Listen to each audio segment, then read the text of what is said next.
Forget your rules, forget your shoes.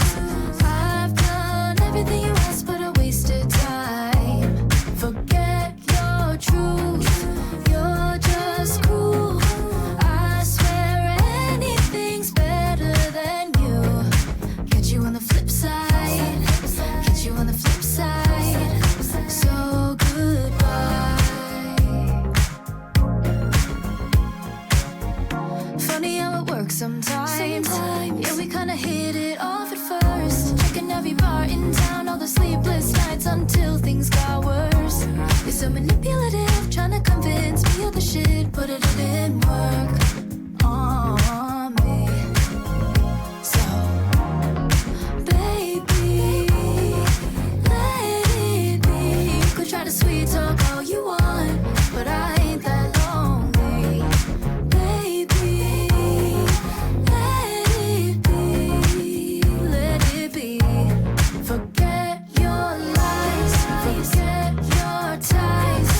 I've done everything you asked, but I wasted time. Forget your hair, your dead eye stare. I swear anything's better than you. Get you on the flip side, get you on the flip side.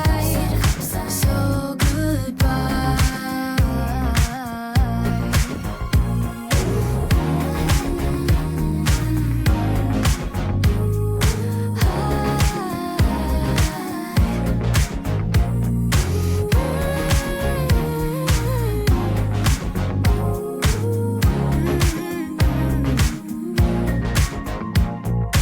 Maybe for once just give it a try. Listen to me when I say goodbye to you.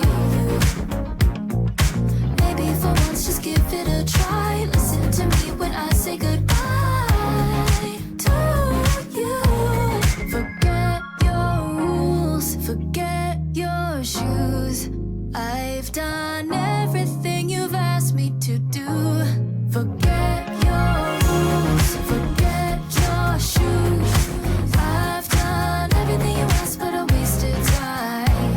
Forget your truth, you're just cool. I swear anything's better than you. Catch you on the flip side, catch you on the flip side. So goodbye.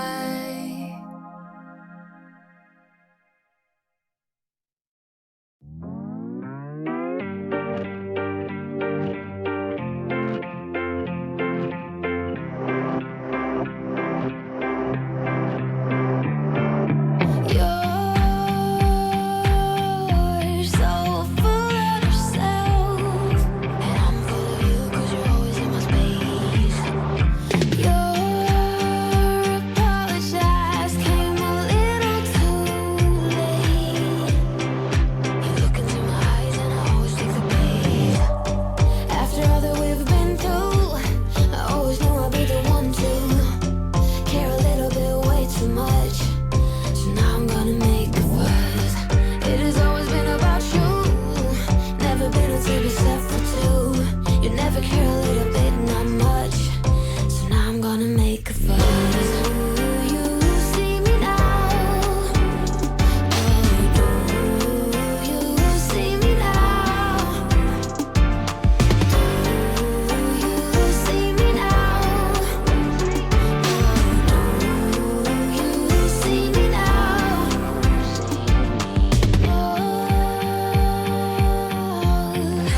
Let me explain. I'm done with this, you will always be the same. Your apologize came a little too late. I'm leaving this behind 'cause I wanna stay the same. After all that we've been through, I always knew I'd be the one to care a little bit way too much. So now I'm gonna make a fuss. It has always been about you, never been a table set for two. You never care a little bit, not much.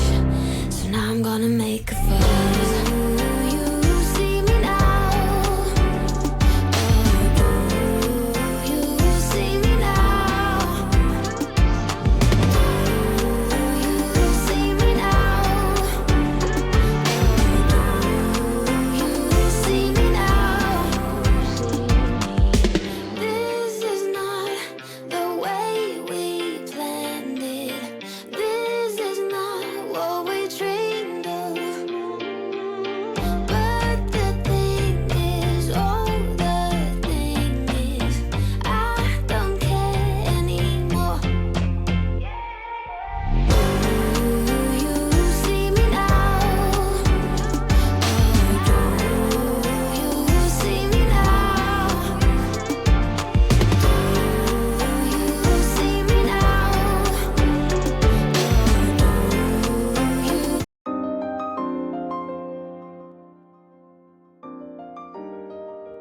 Hello, everyone. Hello. Welcome. Welcome to the stream. Welcome, welcome, welcome. Okay. We're going to be jumping in. We're going to be jumping in. We're going to be jumping in pretty quick. We're going to be jumping in pretty quick today. Oh my God, look at this. Look at this. I'm loving all the love on the stream already. Let's see. First time chat from Ed Tellish. First time I've been able to pop in at the beginning. I'll be lurking because I'm at work, but looking forward to the stream. Thank you so much for the first time chat. You know I love when the chat reveals themselves on the stream. Thank you so much for making your presence known. God, music just went crazy on here, dude. Holy cow. Okay, there we go. There we go. Oh my God. Oh my God. Thank you for the reveal, Ed Tellish. That beat drop, I know, I was not expecting it. I was like, damn, this little piano thing just went. Yeah, no, it's good. It's good stuff. And then we've got a subscription from BTH Master Builder. Thank you so much. Guys, here's the deal. Here's what I'm doing. I'm not going to bother you too much. I promise I'm not going to bother you too much. But if you like me, if you like my content, if you like the way I talk about games, something that I would encourage you to check out is my podcast with my friend Peter. I'll link it in the chat right now. We just hit 500 subscribers over the weekend. I think we've only done 4 or 5 episodes every week. And it's primarily concerned with the ways in which people talk about games. So not just games themselves, but the ways in which we talk about games. And I think that the podcast is really good. I genuinely think it's like a really good product. I think we do something different from almost every other video game podcast out there, where it's just kind of like shooting from the hip, talking about games. Just a couple of friends hanging out, talking about games. I really think we do something strong. We have a Patreon page where we do a bonus episode every single week. So when the new podcast comes out, a second podcast comes out that's a little more, it's a little more parasocial. It's a little more just kind of me and Peter talking about whatever we want to talk about. But I think the bonus episodes are really good as well. And we just really want to hit a 1,000. We want to hit 1,000 subscribers. We want to hit 1,000 subscribers. Car Keys Live says, what other podcasts will talk about Street Fighter Girls? Yeah. So part of the pod is each and every week, me and Peter, we trade off. We have a written piece prepared in advance that towards the end of the show, we read and we present to the other person. And in the most recent episode, I shared a short story that I wrote called Street Fighter Girls. That's available on YouTube right now. You can find that at the link that I keep dropping in the chat. I really like that story, Street Fighter Girls. I think I'm going to, I'm actually turning that into a bigger piece right now, and that will appear on my Substack. But, yeah, listen, I love the pod, and I think, like, it would be really cool if we could hit our 1,000 subscriber goal sooner rather than later. I don't know. It's a little like selfish of me, but I genuinely think that we make like a really good product, and I think people would like it. Which girl was it about? It was about being a child and maybe like thinking about love and romance for the first time. And this kid is at a local pizzeria, and there's a girl that's 1 year older than him, and he plays Street Fighter with her on this arcade cabinet. And he finds that this girl who's just 1 year older has so much more knowledge and ability than he does.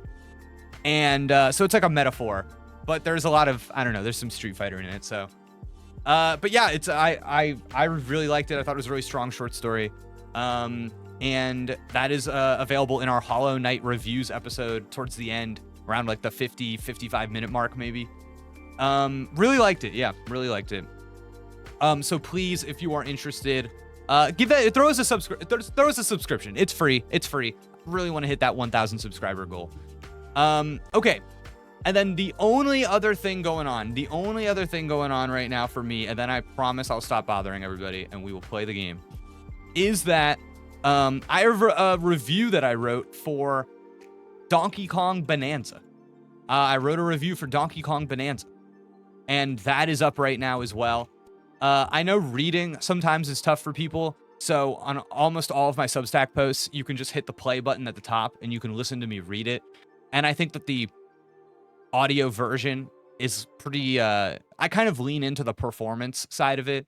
So I hope it's like interesting to listen to.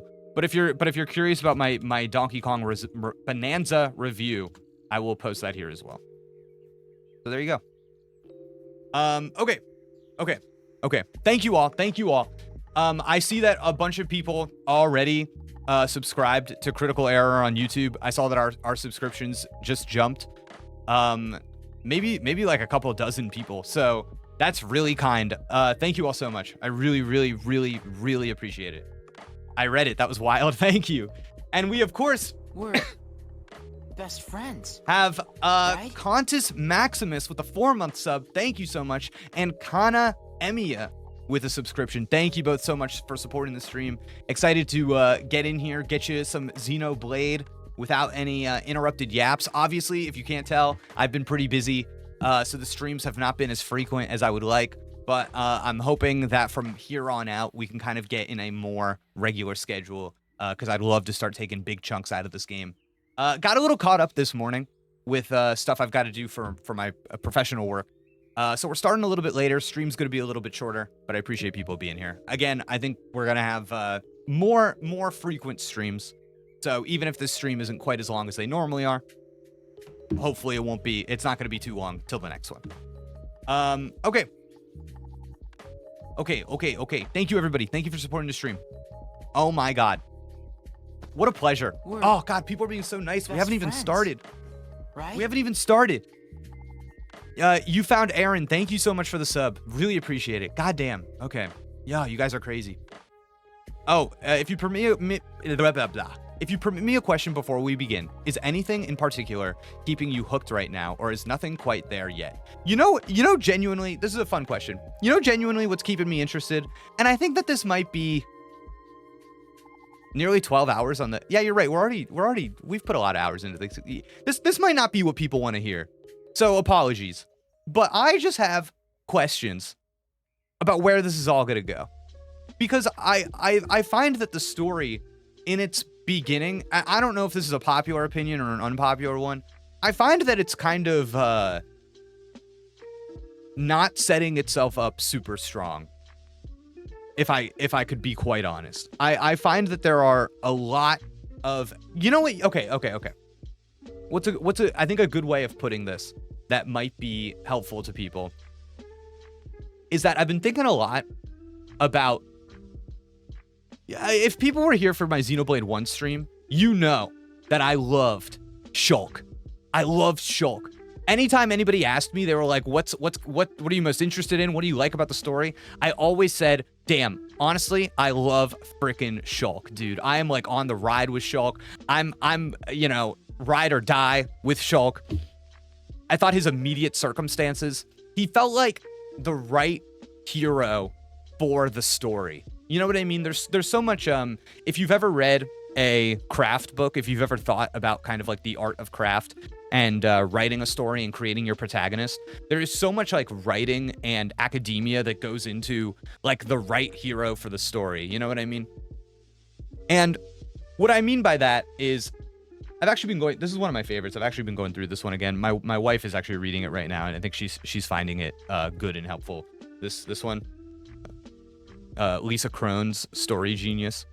This is a good one. I like this one a lot. There's a lot of bad craft books out there, but I co-signed this one. You know, my wife, who's also a writer, we actually met in grad school for creative writing, but we were both reflecting the other day on how Stephen King's On Writing is like we can't believe that that's what they give people as like a craft book.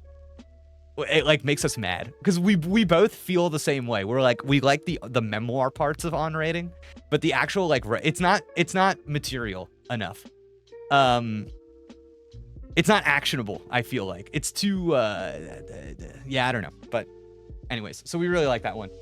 Oh, excellent. Mustafa's Game Room said, I read Story Genius during my thesis courses, and I've been listening to it as an audiobook recently as well. Yeah, I think it's good. I think I really like the way that she talks. I think that sometimes the thing you have to be wary of when writers are talking about writing is that, and this is, don't tell like the MFA crowd that I said this. This is a secret now between us, between me and you watching the stream. Do not tell the academic crowd that I'm not kidding. They will get so mad. No snitching. No snitching. They'll get mad. So like a big thing that people do in like the author writing kind of academic / literary world is that they do these events where it's like an author talk back. So like I publish a book and I have an event and I'm an author. And during a lot of these events, they'll talk about like their process of writing. And then a lot of people write these books about the process of writing, about because that's what everybody wants to know, right? It's like the writing equivalent of pre-release previews and like early access reviews. The writing world equivalent is, how do I publish my novel? So like all sorts of writers do this thing. And guys, here's the thing. Don't tell anybody. Don't snitch about this. You have to watch out because people really romanticize writers especially, in a way that I think is designed to make it intimidating to you. They're trying to kind of like lift themselves up, and they talk about writing in a very in a way that's like not tangible, so that you can't access it, because like maybe subconsciously they see you as competition, or subconsciously, again, they want to make their work seem as like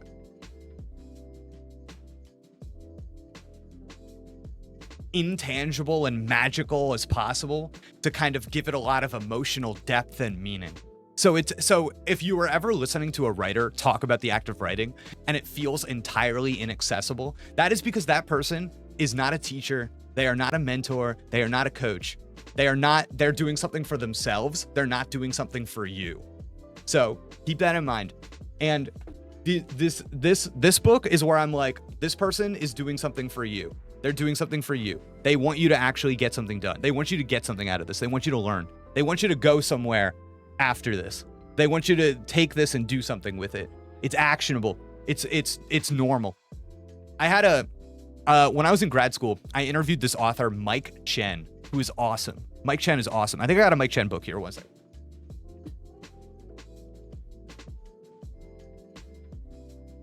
Good one. We Could Be Heroes, Mike Chen. So, if you look up Mike Chen now, he does a lot of cool work. He's written some Star Wars books. He's written some Star Trek books. He did some Marvel books, like a Venom novel, I think. Mike Chen's really cool. And before he didn't get like an MFA like I did. Before he was like a fiction writer, an extremely, like in the weeds fiction writer. Before he was a fiction writer, he was a sports writer. And he did like kind of journalistic writing about sports. And I asked him during my interview, I was like, dude, is this like feeding you more? Because now you're doing this kind of like more outwardly artistic thing. Is it fulfilling in a way that like writing about sports wasn't? And he looked at me like I was an idiot. And he goes, it's just writing, Jake. I'm just writing. It's a job.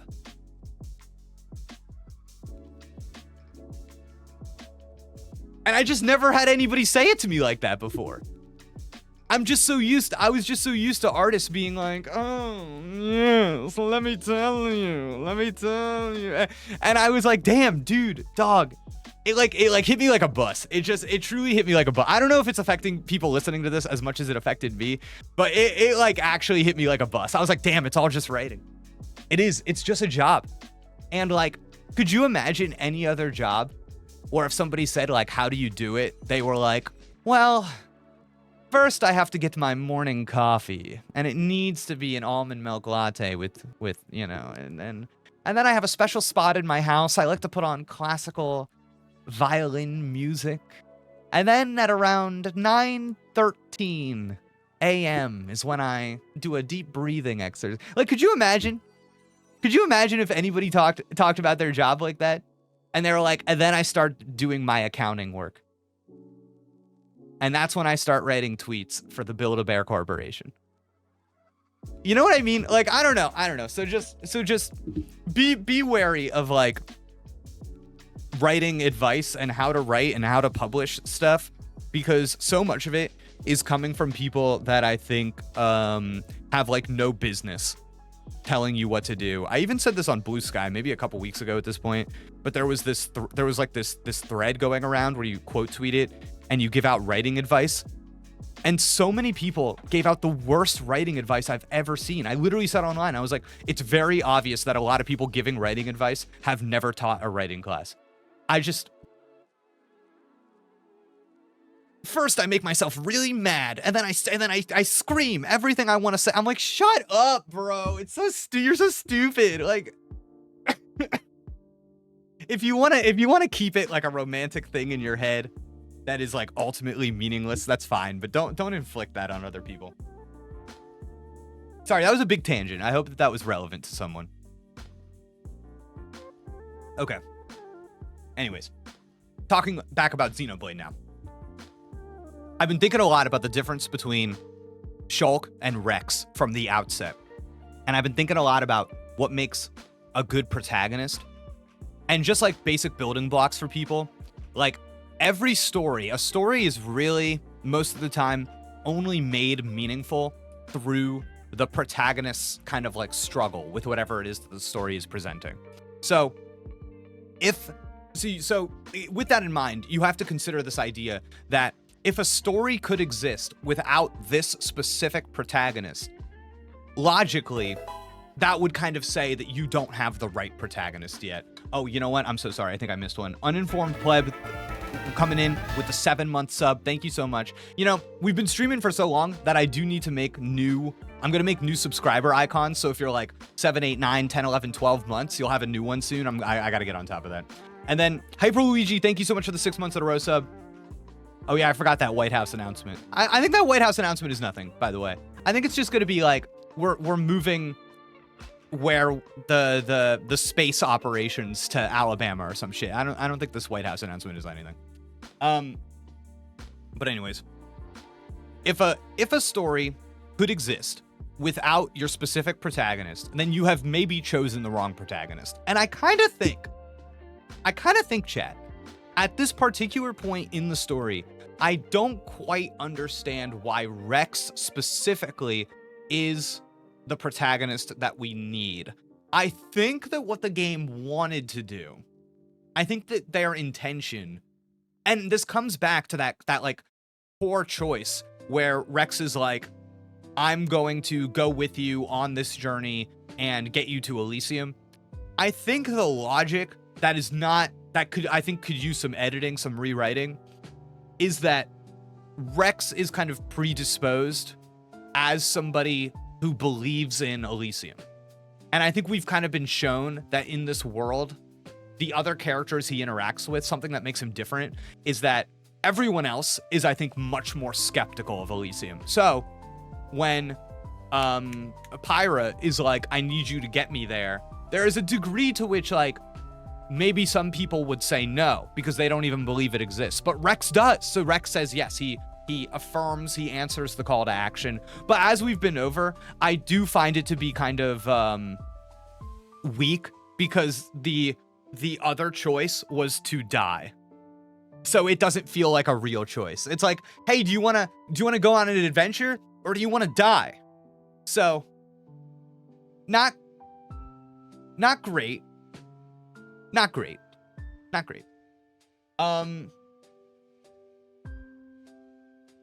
Yeah. There's a lot of ways you could have edited it, I think, to make it more of like an actual choice. And I get what they're going for, but they didn't stick it. It needed somebody, not me. I would never be so bold. But like me. It needed somebody like me, I think, with the kind of work that I do, story consultancy, to kind of come in and be like, hey, I don't think this is hitting the way that you want it to hit. So, yeah. Otherwise, other things to kind of consider when you're building a protagonist. God damn, I literally said we were gonna get right to the game, and I'm like stuck teaching. I'm like lecturing now. I think I'm teaching a class right now. Pencils down, pencils down. There's just like so much to say about this stuff. There's so much to say. Oh my god. So, Azzy Dan, thank you so much for the Prime sub. Would you want to consult for a game? Head and Power, welcome to the stream. By the way, since I was saying it a lot earlier and I see there's a lot of new people in, if people here want to run over to YouTube really quick and subscribe to the Critical Error podcast, we're trying to get 1,000 subscribers. My podcast rules 1,000 subscribers. Please help me reach 1,000 subscribers to the Critical Error podcast. Thank you. Yeah, I'm obviously open to consulting for any kind of story. A game is just so hard because it's so cross-disciplinary that you need to coordinate with a lot of different people. So you would want to get them early. It's my understanding is that working on a game is a lot more similar to working on a like TV show than it is something like a movie, where with like a movie you can get the script in like a pretty much final place and do it according to that script, and a TV show, schedules and stuff, a lot more in flux, a lot more to adjust to on the fly, so it's a whole thing.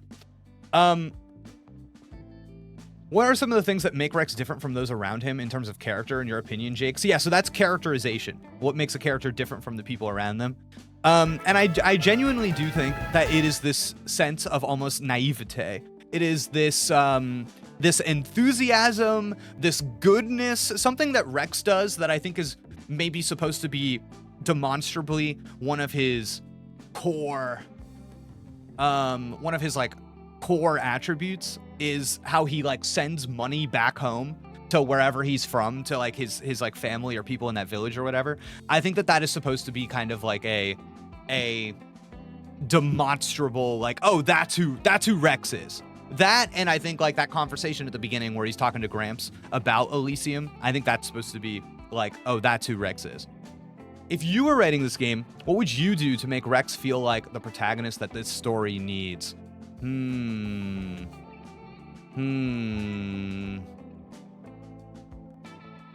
So like, how could we alter the moment where Rex accepts the call to action? So it's more of like a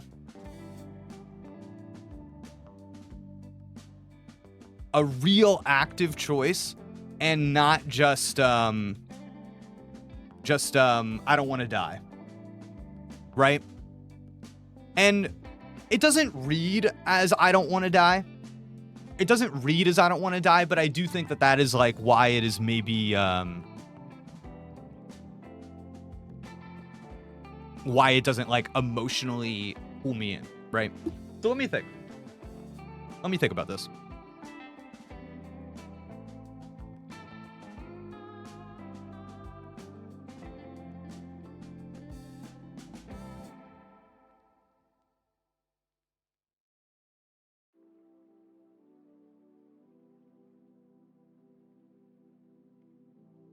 Okay, there's two things came to mind immediately. This is okay. Listen. I just want to say for everybody watching and listening, if I was professionally doing this, I would really sit down. I would get the charts out. I would have a whole argument. This is off the dome, so don't judge me by this. Okay, don't judge me by this. This is off the dome. I haven't thought about this before this moment. Yeah, I get the whiteboard out. Exactly. We would figure it out. We would come to it together. Okay, so I think there's two ways that immediately came to me that I think would speak to Rex's character while also kind of like giving the story more forward thrust, giving the player more positioning so that we were going into the story not just kind of like reacting to things happening to us, but like a little bit more active, like, oh, this is what's going on. There's like a bubbling heat beneath the surface of this story, right? You always want that. You always want that simmering heat beneath. Okay, so the first thing, I think if you're trying to demonstrate that Rex is empathetic, that he wants to help others, which I do think is an important part of his character, I think a good strategy would be to make his decision to help Pyra more about helping her in the face of danger than just kind of getting her somewhere, right? So Pyra says, listen, Rex, I can bring you back to life, but if you accept this, if you accept me bringing you back to life, your life will never be the same. You will be hunted. Okay? People, your life is gone. Your life is completely gone. Man, that's okay. Wait, this is interesting. Because now I almost wonder, now that I say that, I'm almost wondering now if there's a degree to which we could have written this situation so that Rex could have lived without saving Pyra, maybe like taking it all for himself rather than lived with her. You know what I mean? I wonder, because that kind of would have been a cool thing, right? Where most people would have been like, I'm gonna take it all for me. I'm gonna live my own life. But instead being like, I'm gonna split this with you. I'm gonna split this gem with you. You know what I mean? Damn, that would have been really cool, because we kind of have that in here already. But I think it's like Pyra who makes that choice, not Rex. So I almost wonder if they could have. Oh damn! Wait, this is such a. I actually really like this. If they like, maybe it's like a we both have to trust each other kind of thing, because you could take it all or I could take it all. So if we both agree to this, you know what I mean? Oh man, dude, a little test of the heart. I don't know if people are hearing this or not, but I think this is a good idea. I got something to do. I'm cooking on this now. The other thing that a lot of people kind of do typically in this kind of structure is that you introduce a refusal and a reversal. So right now, Rex's arc, I think, kind of skips a beat where he's supposed to hesitate, you know? The way that you would see this in a movie, and this will immediately sound familiar to people, is you would have a scene where Rex is like, I can't, I'm just a salvager. I'll only drag you down. What good am I? I can't fight these people. I'm not a fighter. I'm a salvager. You know what I mean? And then, and then it's, you know what I mean? It's yeah. I feel like people already are like, damn, I have seen that. I have seen that in movies. I have seen that. And then what you would have happen then is Pyra be like, if it was a movie, don't do this for me, do it for you. And then he kind of considers, right? And then you create a moment where he's like, no, I'm gonna do it. I am gonna do it, but for you. So you do that, the refusal, here's the reason you should do it, and then no, I'm gonna do it for the right reason. So you could, there's a way of kind of like setting that up. Now, the other thing here, this is okay. Now we're really cooking. This is my craft. Now we're in it, baby. Something that's odd about him accepting the revival of life, I think, is that, so you know how I reframed it as, hey, if you accept this, you're going to come back, but your life is going to be changed forever, and it's probably going to be worse. Well, so what I'm trying to do there is the classic, like, you add a costly condition. So if you think about, like, mythic structure in storytelling, the call to action, like, to become stronger, is typically when the protagonist accepts a burden, not a gift. They accept a burden. And the burden, you know, and it's like, that is what gives them access to these great powers. So Rex, if you team up with me, if you become my driver, you're going to be bound to me. You're going to be hunted. You're going to be feared. This is going to change your life. So now Rex's yes has weight to it. There's something that he is sacrificing to come back. He's avoiding death, but also stepping into far more danger than he's ever seen in his life. So yeah, some kind of costly condition that we would have to workshop. We would have to workshop it.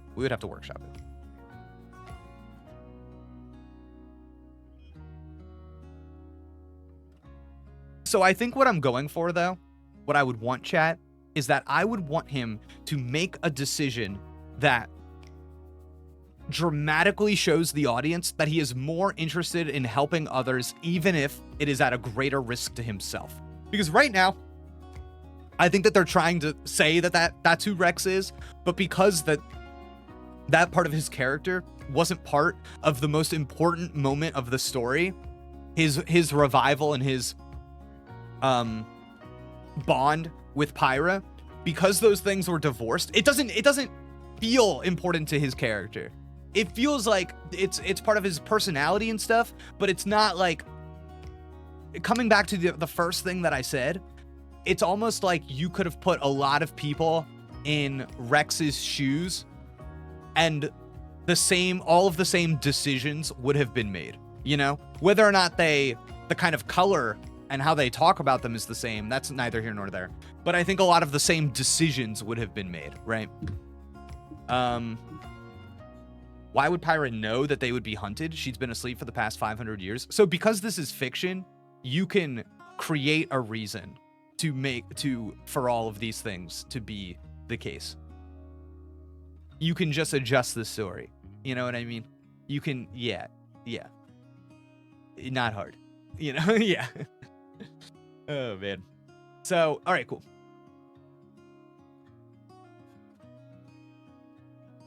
So I think, yeah, so anyways, kind of wrapping this conversation up. I think, like, I could see a lot of people bouncing off of this game, but not really knowing why. And I do think that it's because the game kind of fails to create that kind of dramatic link between the player and the protagonist in its early chapters. So I could see a lot of people bouncing off of this and just being like, I didn't vibe with it. And I think it's because of this little thing. There's that tug is missing. That thing that aligns your goal as the player and Rex's goal as the character. So, yeah. Okay, guys. And yeah, it's like, I know a lot of people do that kind of like, it gets good this many hours in, but I do think it is a case of like, the person who is saying that was already able to accept something that wasn't as like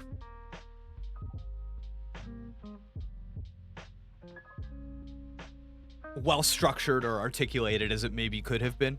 So just something to keep in mind. All right, let's game chat. Oh, hey, how come my thing's a little off? What is this? What is this? Hey. What the heck happened here?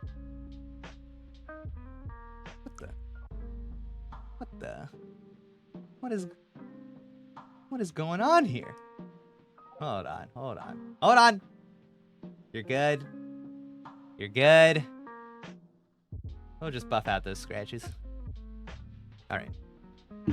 You did that last stream and you didn't notice? Damn. My wife and I do the "you're good" a lot, Chad. That's a classic. We hit that one a lot. All right, let's get in here. Oh God, by the way, if anybody wants an easy recommendation, Tiny Bookshop. Goddamn, what a game! What a video game! Just started this with my friends this past weekend. Oh my God, having the time of my life, dude.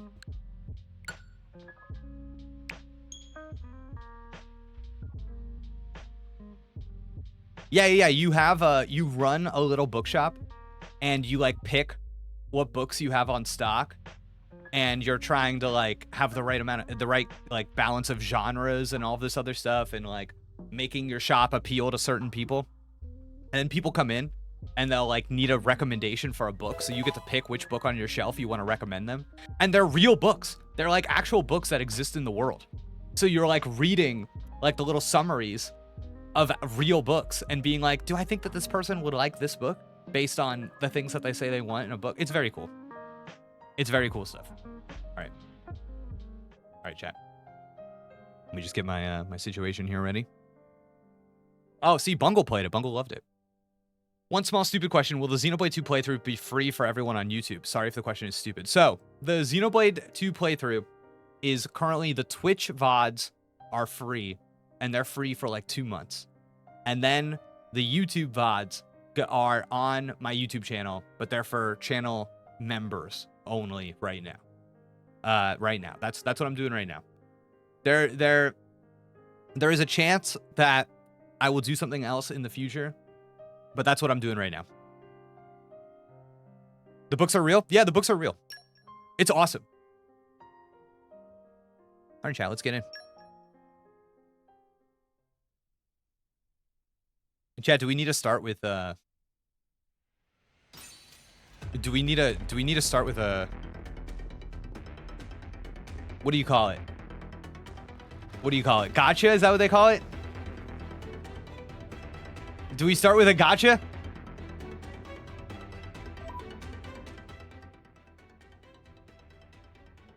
Oh, whoops.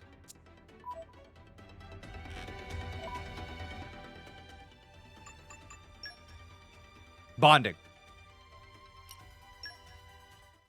All right, here we go. Listen. I know everybody wants the rare and the legendaries. I want to roll the dice on a common. I'm feeling a common right now. It called out to me. It called out to me.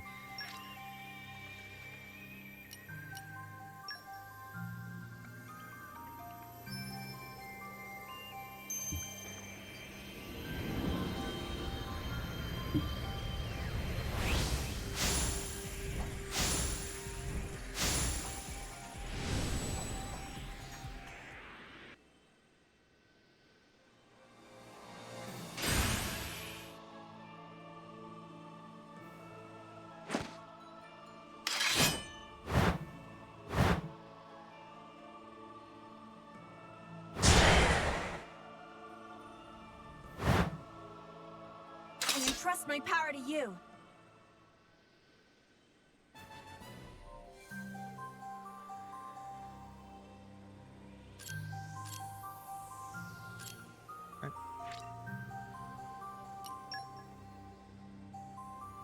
All right, chat. All right, good work, everybody.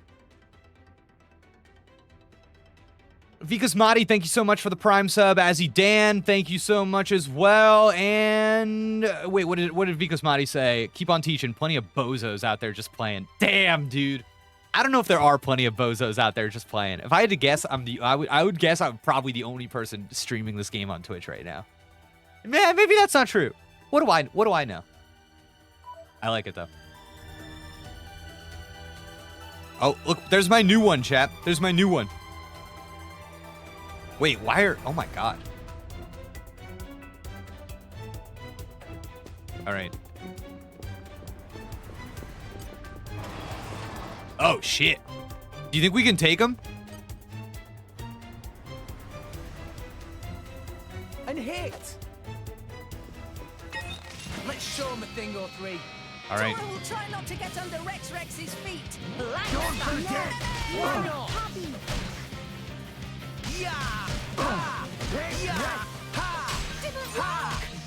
Ha! Don't forget! Barrel uppercut! For an alpha prototype, you sure pack a punch, Poppy. Poppy actually feature complete, but Master Pawn want to keep tweaking UI. I kind of like the punching weapon. I kind of like it, actually. I feel like people were setting me up to not like it, and I kind of like it. It's yeah, okay, all right. I feel like people were saying it wasn't, okay. I like it. And hit! I like my little strat here, too. I like my little strat that I got Show going. him a thing or three. Ooh, bring them into the hallway. That's a classic Pokemon Mystery Dungeon strat. Where are my Mystery Dungeon heads in the chat?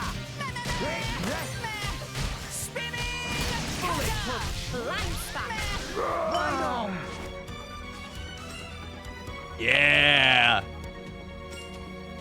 Guys, I've been playing a lot of Red Rescue Team on my Switch as well. That's been like my downtime game. Red Rescue Team GBA. Okay. Time of my life. You down. Time of my life, chat. Yeah! Yeah! Yeah! Ha! Ah, I missed. Spinning! That's the spirit. Let's keep it going. Wow. I like your attitude. This is nice. This is nice stuff. Oh my god, a level 12? All right. Make the switch. Make the switch. And hit. Okay, time to take you down. Let's go. You fight heavy.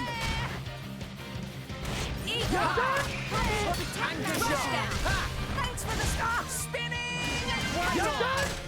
I missed. Oh, come on. Come on, Rex. Come on, buddy. Come on, keep it up. Please leave it to Dora. Let's go. Here's how we do things. Are you ready?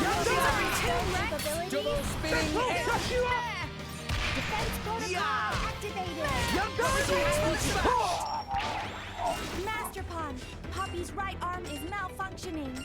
Hold on, Poppy. Master Pawn will fix it. Oh, chat, this is good. And hit. I'm sorry. I don't know. I just feel like Forward, Rex. maybe I'm just a homer for this game. I don't know. I feel like there was no point in Xenoblade 1 where the combat was this fun. Literally, I just find this to be fun. And we'll win for losing focus, Rex. Don't give up on me. Take that. Steady, drill. This is just a good time. Man. Oh god. Oh. Do you guys think Legends ZA will be this fun? Just so. Don't answer that. Don't answer that. You know how in the tank I am for Legends ZA. Rex. Mind you don't fall out, Gramps. Don't forget. Take that. Ha! Take that. So Emotions are in tune, Rex. No shit. Stop it. But that was spectacular. Don't Right, you dare Gramps? say no shot. Remember, Rex. Don't you dare. Pride comes before. I'm sure you'll like it. Thank you. Tara from the underground knows me well enough to know. I'm sure you'll like it. That's what they say. I'm sure you'll like it, dude. So mean. Let's show him a thing or three. They're correct though. They're correct. Correct response. Oh my god, dude. So funny. Let's keep this up and we'll win for sure. So bash. Defense protocol. Oh, I missed that sword bash. Devastating. Let's go. Spinning hit. Please leave it to Dora. Poppy will Gotcha. protect Master Pawn. Our emotions are in tune, Rex. I like so bash. Poppy will protect Master Pawn. Please leave it to Dora. No, this is such a good time. All right, I have a question. I have a question for the chat. I would like to learn, since I'm enjoying this combat, I would like to learn, what is my strategy with... I just need some enhanced understanding that I think you all can provide. What is my general strategy with the A button art that is like the special pyro one in conversation with the L button, which is like my buddy in my party does their ability? What is the connection there? Oh, okay. It's just not. We're just not talking about that yet. Is that the answer? Okay. So maybe just chill for a second. There's a thing in the top right that shows the order you do them in. Oh, really? Oh. Oh, I have not been looking at that. Okay. Okay. Okay. Helpful. Thank you. Okay, I'll okay. I don't quite understand, but I think maybe I will if I chill. Wow, look at this little room. The kitchen. Treasure Lovely. acquired. Element combos. Whoa. Easier once you get 3. Okay, that makes sense. That makes sense. Because if you can't go one into the other, you're just like, yeah, when you have 3, it's like, okay, now there's an order. It's not just 1, 2 or 2, 1. Okay. All right. Just want to make sure I'm not missing anything. Okay. Let's go, baby. Oh, man.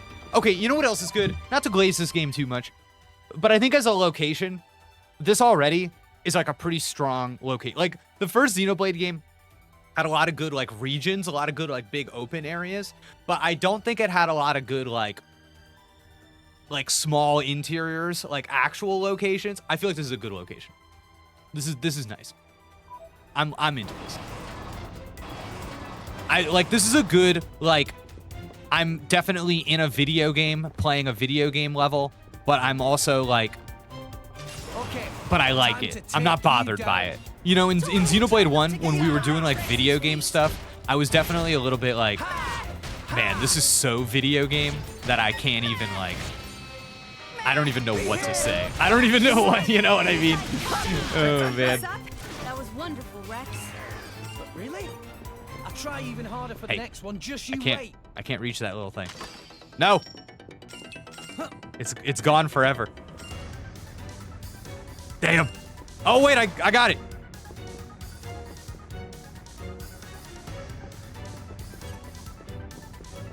And hit.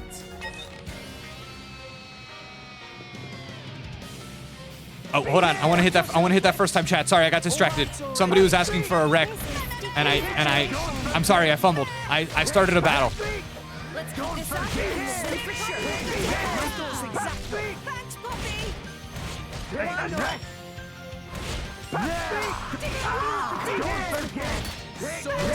Please leave it to Good work. Let's keep this up, and we'll win for sure. Okay, I don't see anything in the top right. What people were saying about my top right combos. I'm not seeing anything. Maybe I misunderstood.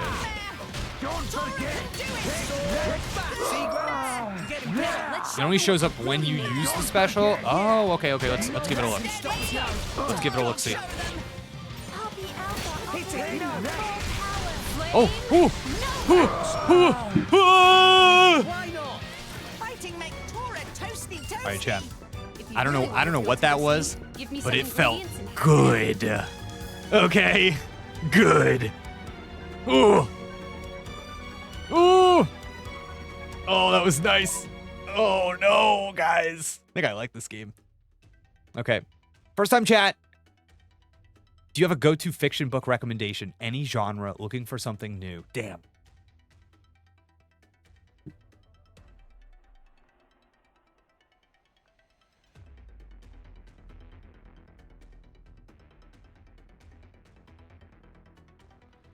High Fidelity by Nick Hornby. I really enjoy High Fidelity. There it is, baby. High Fidelity. Yeah, one of my faves. Good movie as well.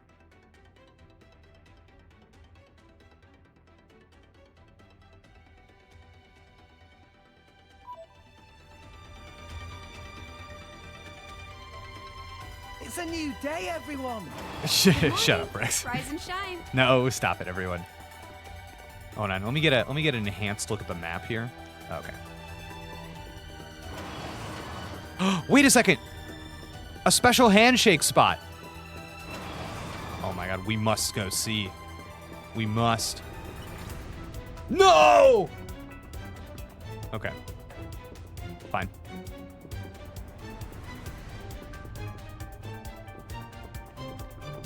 Look at them. Look at them in there. Those bastards.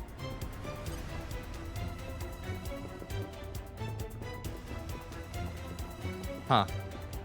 I mean, obviously I'm gonna go in there, but I just thought maybe there was a better way to do it. Oh, there is. There is a better way to do it. Just so. What an idiot. What an idiot. Oh no, we're fighting through the wall! Alright, fine. Yeah. Dang. Double spinning. Why not? I like your attitude. Please leave it to Tora. What would you have me do? Bash. Meh. Tora will do it. Hit it. No. Flame. Full power. Good. Why not? Anchor shot. Ha. Why not? Right. Meh. Finish him off. There you go. Not to boast, but that was spectacular. Right, Gramps? Remember Rex. Pop right. Damn, I missed it. Oh, I suck. A fall. Oh my god. Yes. Yes, give me my sweet coins. Okay. Ooh, I should switch. I should switch to my other one too. I gotta spread myself out evenly amongst my wives. What are these like little blue icons? Is this just like different named locations? Like different parts of the... Yeah, okay, I see. It changes on the top right. Cool. Jake, check the menu for Pyra's affinity charge. You unlocked something new. Oh, okay. Let's see. Blades. Oh, this probably isn't right. Nope, nope. My bad. My bad. Not a blade, but a character. Oh, wait. She's cool, actually. Affinity chart. Oh. That's what you get if you keep at it. Call on me anytime. Okay.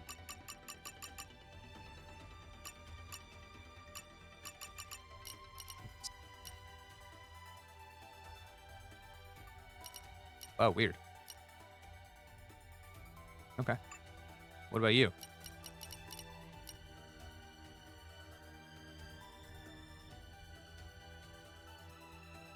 The green ones are HMs. Thank you. Poppy's Oh, skills look. have increased. All right, Poppy had him too. Oh, okay, cool. Decode, writing, speak, Nopon. Cool. That's fun. You can get the rest of the DLC items now that you have Tora. The gift icon is there. Oh. Oh. I've received the contents. Excellent. Is there anything else I should do?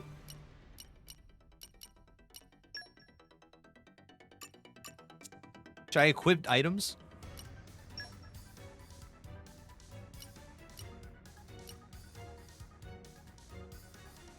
Or chips? Give your blade some chips? Oh, here we go. Oh. Wait. This seems like an extremely significant upgrade. That number says 18 to 67 for the auto attack. Chat, that seems outrageous. Can I just do this? Is this foolish? Can I do it?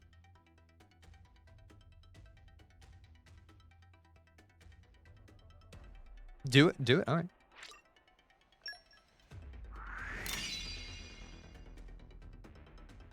Whoa. Okay. All right. Wait, so you're telling me she had the platform sword, and now I have the sword of the fox? That's what that did? Okay. Okay. This is cool. Oh, so it's not like an additive thing. It's like you use that chip, and the chip turns the weapon into... Oh. Now, oh, it's what it will turn it into. Okay, I see. Okay, I see. That's kind of interesting. That's an interesting system. Oh, Awa 1111. Thank you so much for the sub. Oh my god, so many people subbing today. So kind. I appreciate it. I appreciate all the new subs, all the old subs, the recurring subs. You're all very kind. All right, so I've got the primitive shield, but do I want the bitey shield? I don't see why not. Great.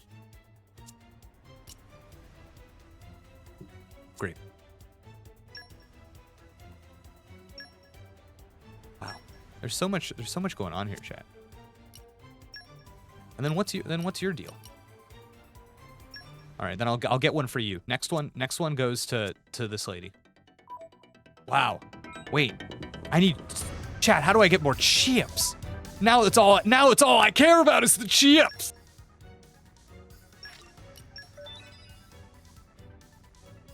Yeah, get them in towns or from drops. Okay. Damn, that's crazy. Okay. Sorry, you don't have a chip. I'm sticking with Pyra. No doubt about it. That's the place. Who are you people? They're the terrorist friends. We are her friends. The terrorist I won't friends. Call her a terrorist.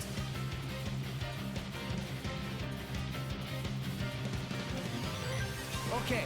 That's time awesome. to take you down. Let's go. Take that! You're done! So Two ranks spinning. my dogs are gone. Protocol You're done! activated. Take that! Thanks for the support. You're done! Don't forget! Take that! You're done! Please leave it to Tora. Take Gotcha. that! Let's keep this up and we'll win for sure. What? My dogs You're are done! seven. Just what? Here's how we do things! Spinning You're slide. done! Good. Meh. Don't forget it. No. Eagle up flame. Oh, I wasted it. I wasted it, chat. I got overwhelmed. I wasted it. Okay, so I saw the thing in the top right this time, and I'm gonna be honest. I could not tell what it was trying to tell me to do. I couldn't tell.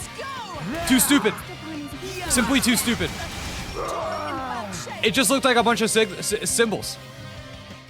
It's simply too stupid. I'm sorry. Screenshot and look at it calmly. That's a good idea.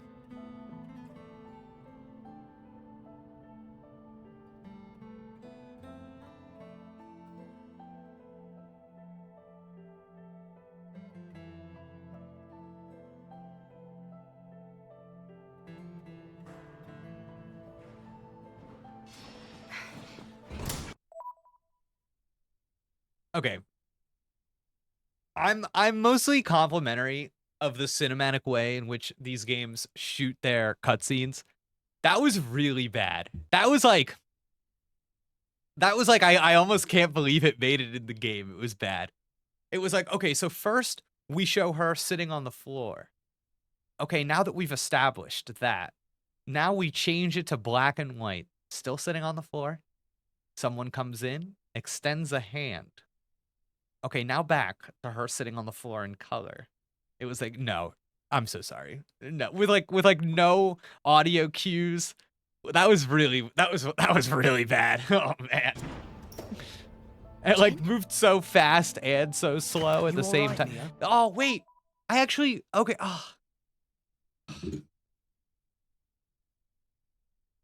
Oh, now I wish we didn't get the cutscene. I actually liked her opening that door opening and her saying Jin and us like not really knowing why. I actually like that choice. I actually thought that was a cool choice. It feels like they rushed to put that cutscene in there because they were afraid. They were afraid of a dumb audience being like, why'd she say Jin? Not that like even giving us that flashback even told us why. It's supposed to make you intrigued. The point of that scene, you don't get in the flashback why Jin was there. You're supposed to be like, oh, why was Jin there? Which is achieved if somebody just opens the door and goes, Jin, and then it's Rex. Oh man, I'm seeing some crazy people in the chat being like, I don't see what the problem is. I'm like, no, come on, no, come on. Come on. Let's be honest. It's okay. Rex, you... My lady, apologies for my late arrival. Don't mention it. Is it really that bad? No. It's not that it's that bad. It's not like listen, I'm not throwing the controller down and quitting the game.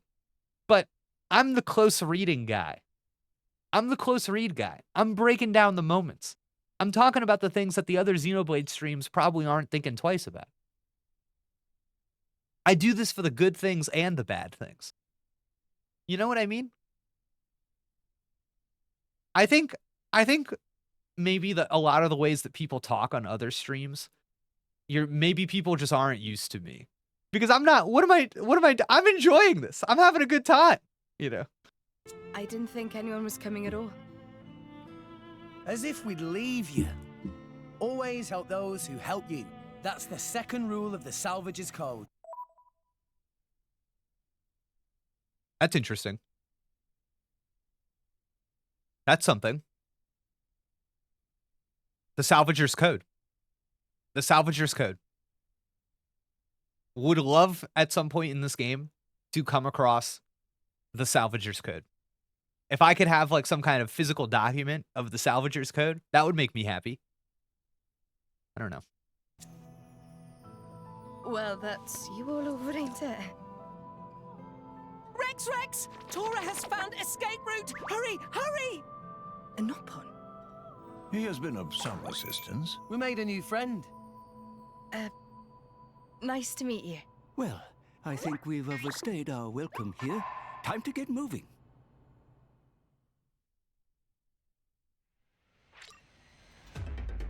Well, I wonder why the game felt the need to play that way.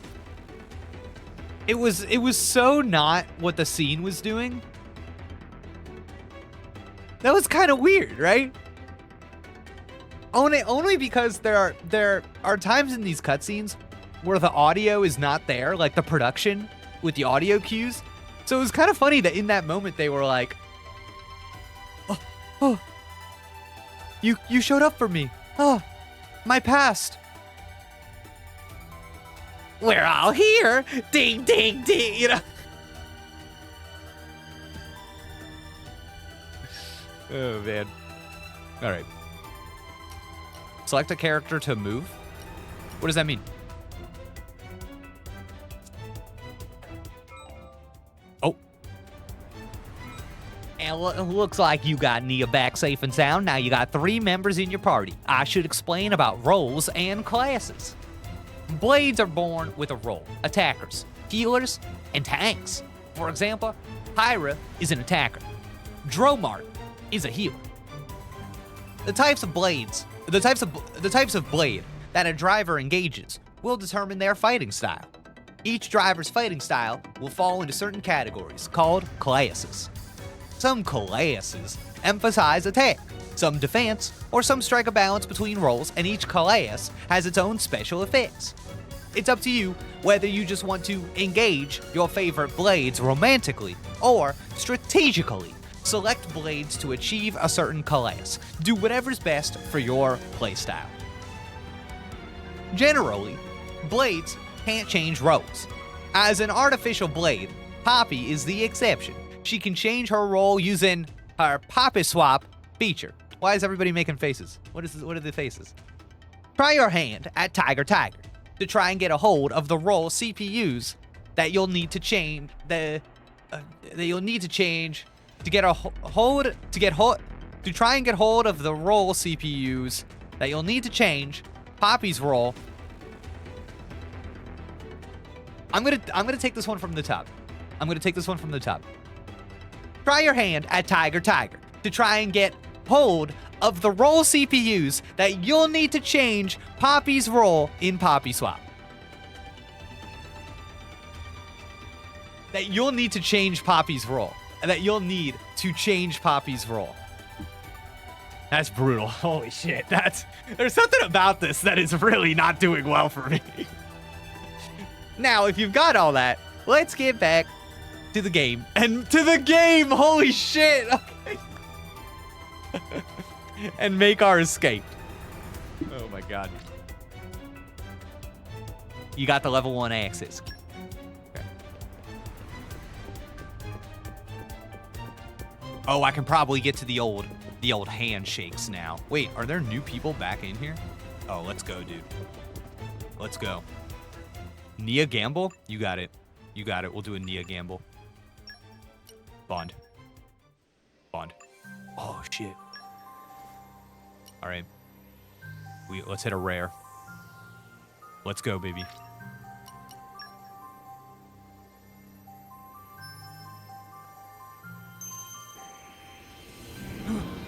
I see a blade. I am awakening it. This blade is... I'm imagining something beautiful. Please, lend me your power. No!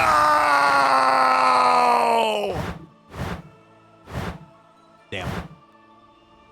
What more can I expect from... Watch out, I'm a rising star. Oh, okay. Oh, man. That's rough. Corray.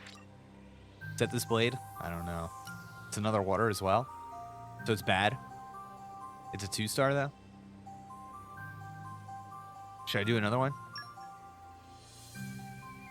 You should spread out elements. Go again? Okay. Chat, let's go big. Let's go big. Let's go big.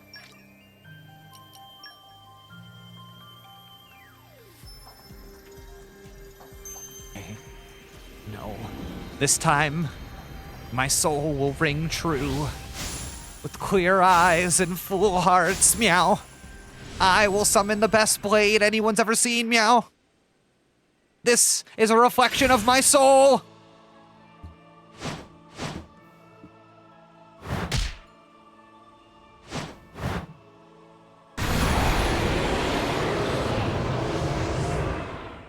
power is now yours. Okay, he's got a good voice though.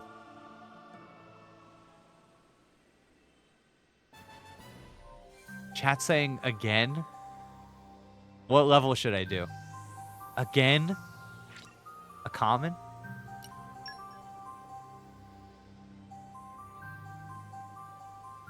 We have Jerome Market home. Another legendary? Alright. All of those other times, my will was impure. I let lust guide me.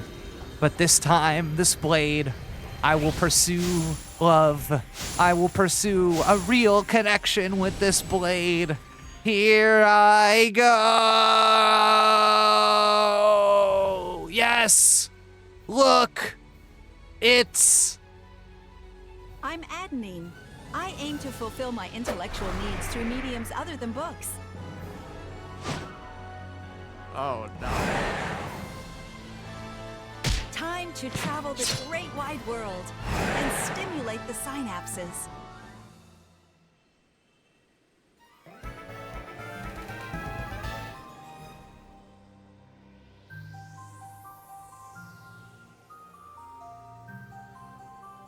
These guys are, this is tough. All right, everyone, relax. We got the book lady. So obviously the book lady's gonna be part of our entire game. Jake, they put you in the game? Stop. She said she was looking for intellectual stimulation from mediums other than books. What do you think she means by that? What does that mean? Are they talking about movies? Video games? But like, if she doesn't want books, why is she surrounded by books?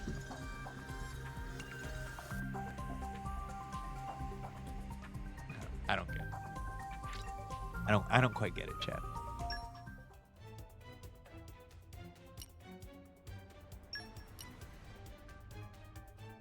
You just leave it to me. I'll use my brains to put this team to good use. Okay. That seems good.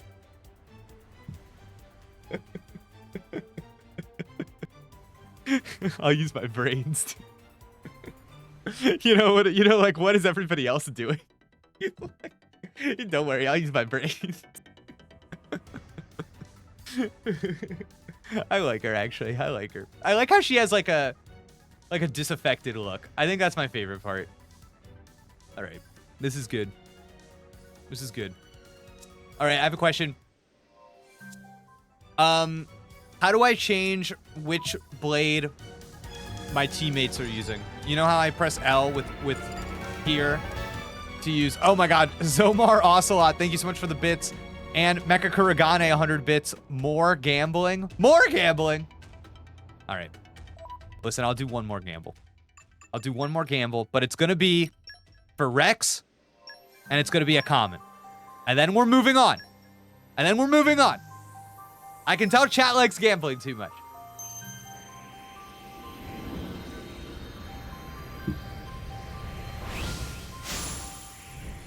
Here's my question. Should I make the one we just got for Nia the top, or should I leave the cat at the top? I hate these things. I hate these robos. Your choice? I entrust my power to you. No. Draw mark's fine. I kind of, but the thing is, I want the book lady. I want the book lady to be the one we run around with.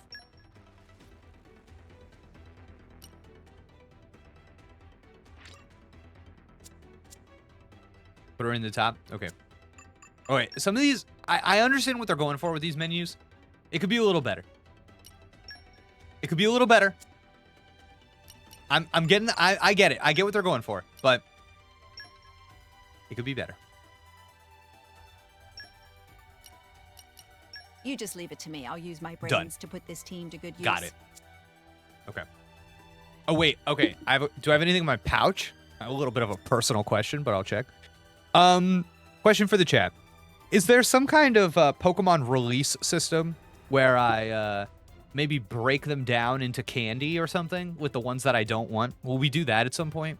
Yes? Okay. Just wanted to know. For the commons? Yeah, okay, okay. Let me check my pouch. Oh, I'm good on my jelly. I've still got jelly in my sweet pouch. You can equip accessories. Yeah, we've got some accessories already, I think. Oh, but maybe we could have better ones. That's interesting. Okay. Oh. Okay. Huh.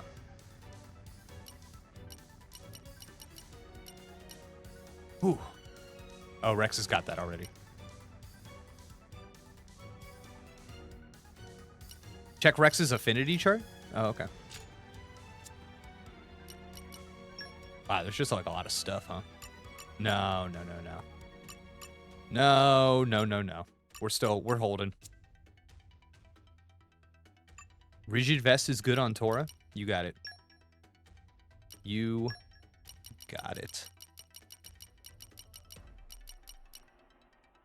I mean, kind of seems like it's going to be good on everybody.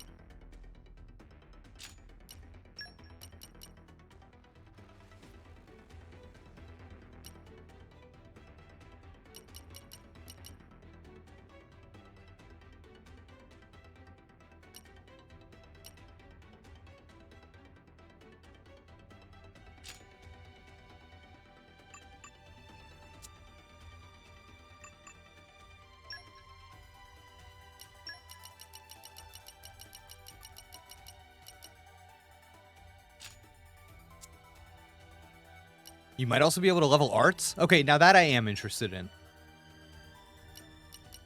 Ooh. Oh, okay, so these are the different... These are my different guys. So this is Korra, and this is Pyra. Oh. Okay. Okay. Each weapon gets XP? Got it. Got it. So I have 746. You get art XP as you use the weapon. Okay. Oh, I have to equip this one? Oh, weird. So I could switch this one out for one of the ones that are already there? Oh. Okay. But I like these so much, though.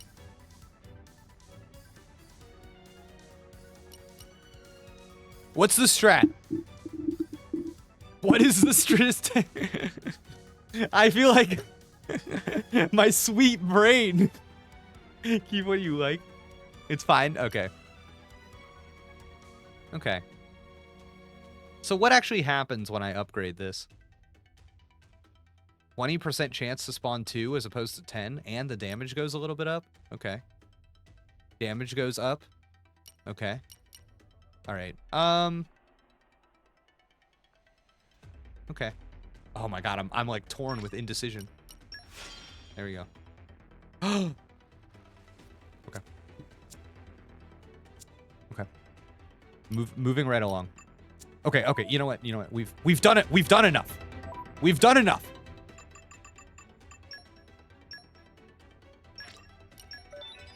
Time to gamble again. No. Okay, is our lady with us now? Oh, she's there. Look, the book lady. She's here. Her books are not equipped. She's in standby. Wow, it's one big book that splits into 2. Damn, that is something. Look at that big old belt. Damn, I actually got... Oh, chat, I think it's working on me. I think I like her, actually. God damn it. They got me. They hit me with the book blade. Those bastards.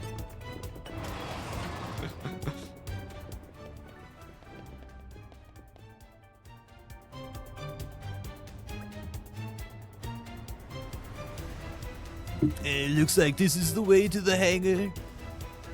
Sounds like a way out of here. Mimi, door is locked. No way to open. I don't really remember what Poppy's voice is like, to be honest. Meow. But we're so close. Rex, take a look over there. Oh, we got some video game stuff. Oh my god. Good odds. Could that be the switch to open it? We don't have many options but to try. If it does open the door, we will surely be able to escape through the hangar. Meow. Then what are we waiting for? Looks like we have to leave this room for now and find a way up there.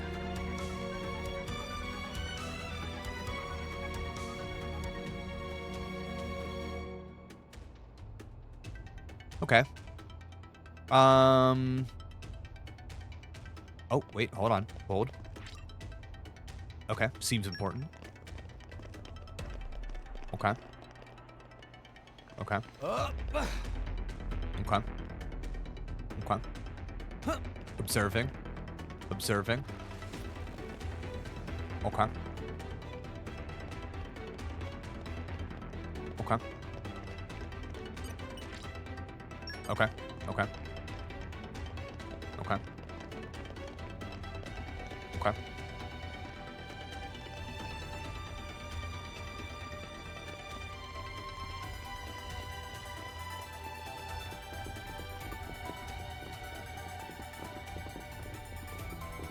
Those bastards are back in there. Okay, hold on. Hold on. Hold on. Hold on. So, I need to get up there. And I need to hit that little green switch, which means I need to come in through that little door up there. That's the only way I can get in there. So if I'm facing that little window right now, that means that I need to get in here and then go up through there.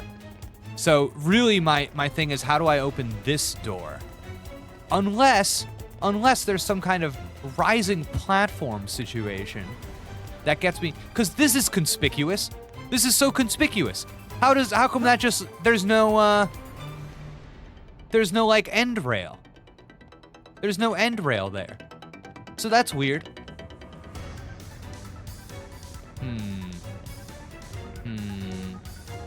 Okay. Listen, I'm on the hunt. All right, here's my first instinct. My first instinct is to come in here and kill these guys. That is my first Watch instinct. yourself, Rex. All right already. Found us. Sure. Don't forget!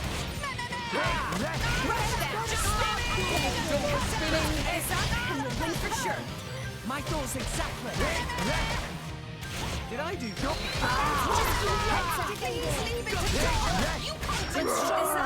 Wow, feels like now that there's 3 of us, there's significantly more nasty stuff going on.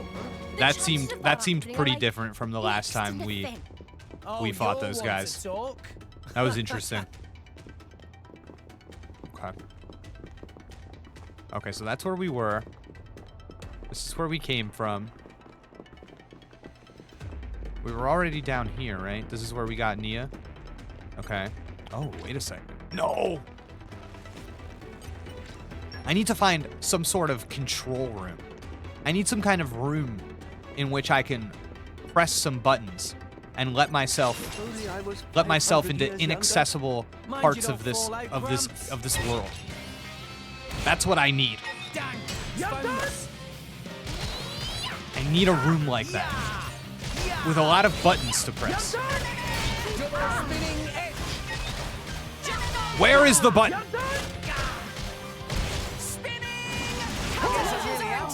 Yes.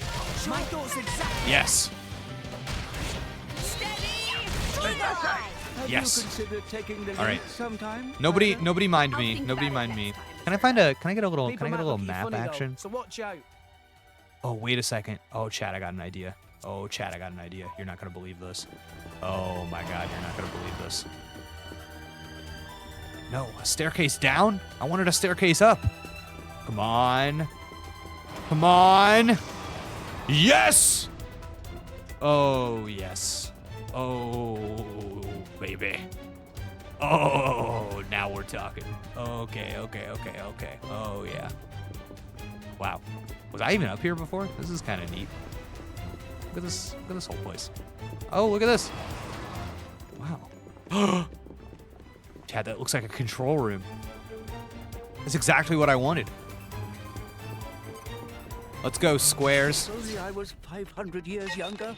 All right already. Let's go. You fight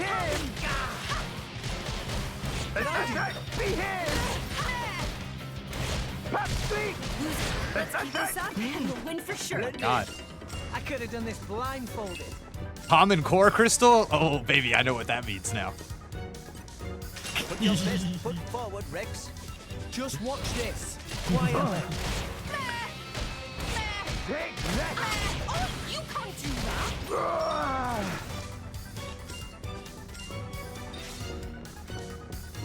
All right, time to take on the big room. Let's go. Who wants some? Don't forget. Be here. New enemy in the mix. Our emotions are in tune.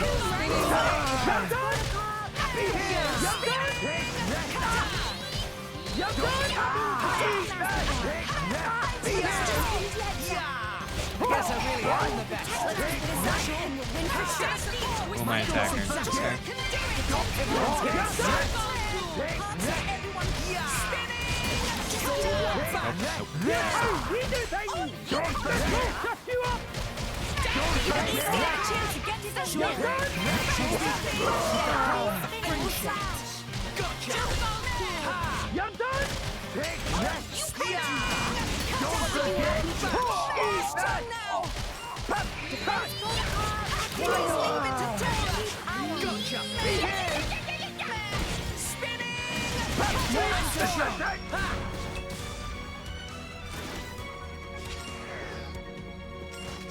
Oh right, switching my. I forgot about switching blades. All right, I'm gonna keep that in mind. I can Treasure use all my acquired. arts. All right, we're doing good, chat. We're doing good stuff. All right, this is pretty much exactly what I asked for. But it appears that there are no buttons to press in this room, which is pretty distressing. Okay, but I guess we'll just go kill these guys, even though they're just like in class right now. Oh, what a bummer. I'm not trying it. They're literally not bothering me at all. And hit. Okay, time to take you Come on, down. get over here. All right, fine, I'll come to you. New enemy in the mix. New enemy in the mix. I'm back. Perfect analysis. Our emotions are in tune, right? Spinning edge.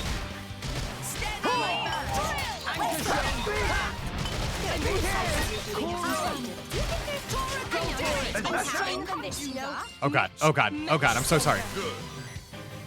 Why not? I don't know what I've done.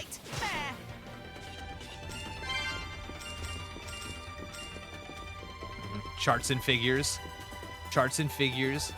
See, Chad, I gotta tell you, I'm having a pretty good time right now. When did it get I so feel like this is a late? good, again, this is just like a good setting for this kind of thing. You know what I mean?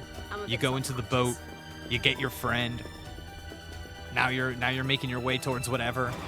I'm sure as we try to exit, we're gonna run into a bad guy. That bad guy is going to like, we're gonna get away, but we're just like barely gonna get away. So it's gonna be this thing where it's like, oh, there's a threat in the world that we just barely escaped. Somebody we're gonna have to fight again later. It's like, damn, dude, that's all you want. It would probably work with a key. All right, tutorial people, please relax. God damn. Okay. All right. Okay. Oh God. I'm so sorry, sir. Sir, no, please.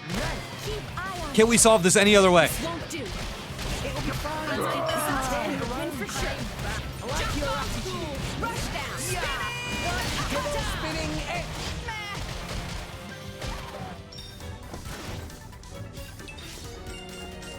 Oh, hello, common core crystal. So silly now every time I see one of those. Okay, time to take you down. Stay in your toes. Ha! Losing focus. Let's go, dude. Oh, we're having fun now.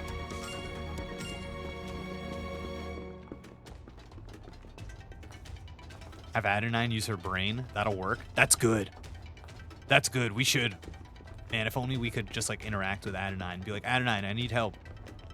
Any brain tips? And she could give us a brain tip. That would be nice. Let's show him a thing or three. Stay on your toes. Ha! Pop, you're done? No. Behave! Poppy. You're done? Ha! Behave! Attack! Yeah! Well played. You're done! You'll win for sure. My thoughts exactly. Oh, what do we have here? Okay. Okay.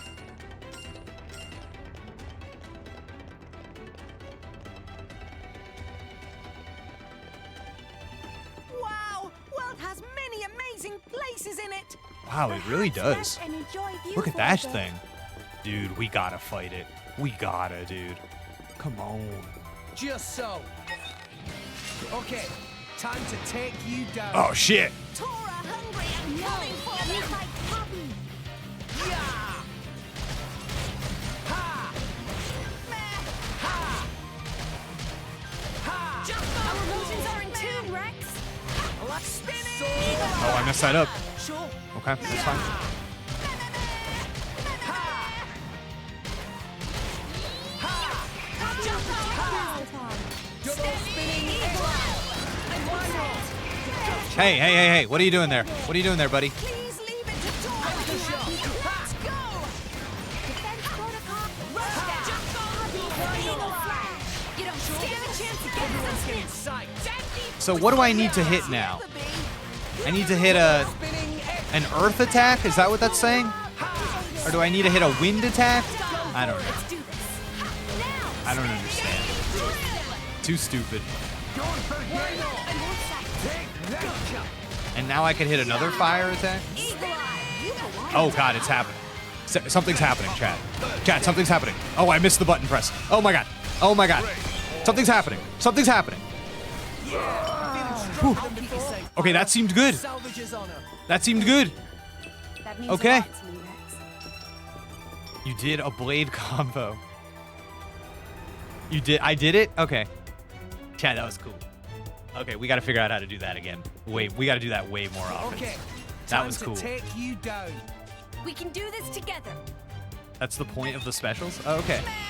I like that she had a special. Where's this idiot Enemy going? in the mix. Oh, you went to go get your buddies. Oh, wow, what a dick. Oh my god, and now he's dead.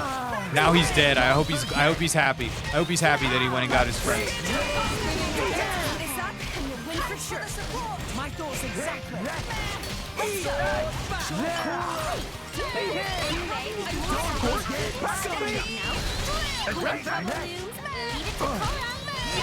Barrel uppercut. Oh, nice, Rex. Handy to have around. Shura, you made a great decoy. Nice, dude. Oh, yes. You're all mine.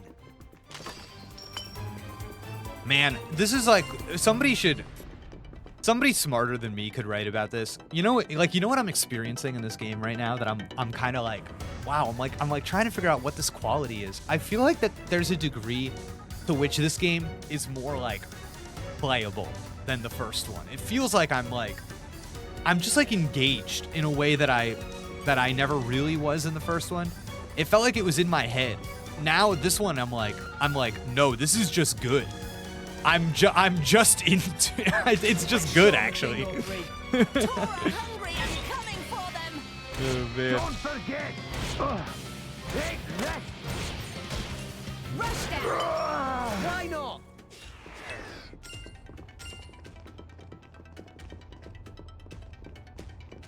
Cause you know what I'm doing right now? I don't know where I'm going. And I don't care. I don't care. I'm just having too good of a time. Oh shit. Wow, world has many amazing places in it. Agreed, Perhaps dog. rest and enjoy view for a bit. Whoa. Cool.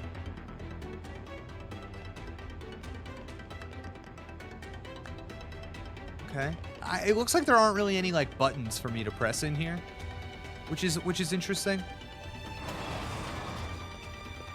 Because that's kind of what I'm expecting. I'm looking for like a desk with a button, and it's gonna be like, yo, way to go pressing that button. Oh, dude. Oh, let's go. You're all mine. Yes. Ooh.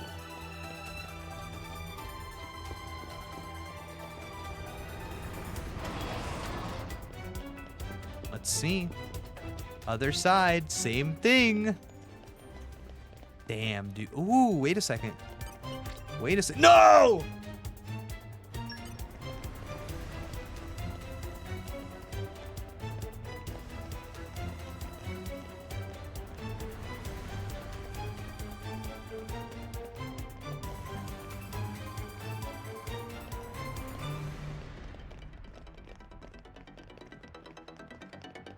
I don't see anything down there. Okay.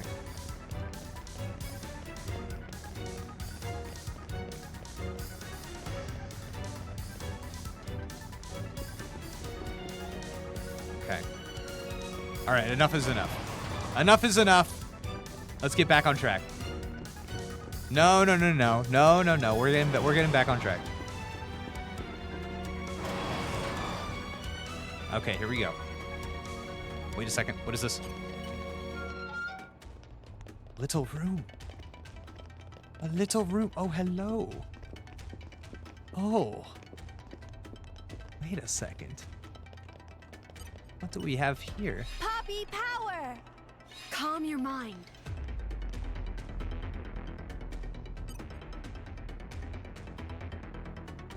Okay. Okay, I guess that was for nothing. Okay. That's fine. Come on, book lady. Let's go.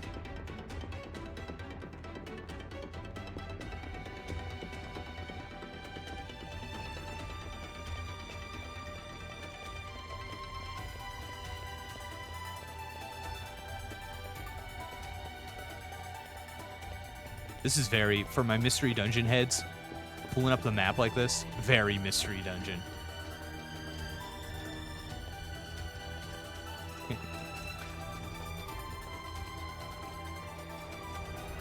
Oh. Oh, yes. Yes. Yes. Yes. Oh. See that icon floating over there? It indicates the location of a heart-to-heart. Heart-to-hearts are important events that let your party members grow closer together as friends. You'll run into these icons all over All-Rest, so it's a good idea to check them out as you encounter them. To view a heart-to-heart, you'll need to have the right people present in your party. Okay. So, something in the first Xenoblade game that kind of bothered me was that every time you found a heart-to-heart, just like naturally found it, they were almost like, it seemed designed to be like, just revisit this later. And they almost never were like, hey, you naturally found this, here's a heart-to-heart. So my hope for this heart-to-heart is that I can just frickin' interact with it. I just would like to see it. I'm not coming back. I just want to see it on the off the rip. You can have some. You can have some. Or you gotta come back. But not all. Have you considered taking the lead sometime, Pyra?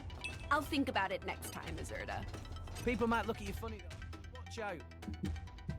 There we go. We got it. The inside of a Titan battleship is way different from a Monoceros, eh? Wow, voiced. What is Monoceros?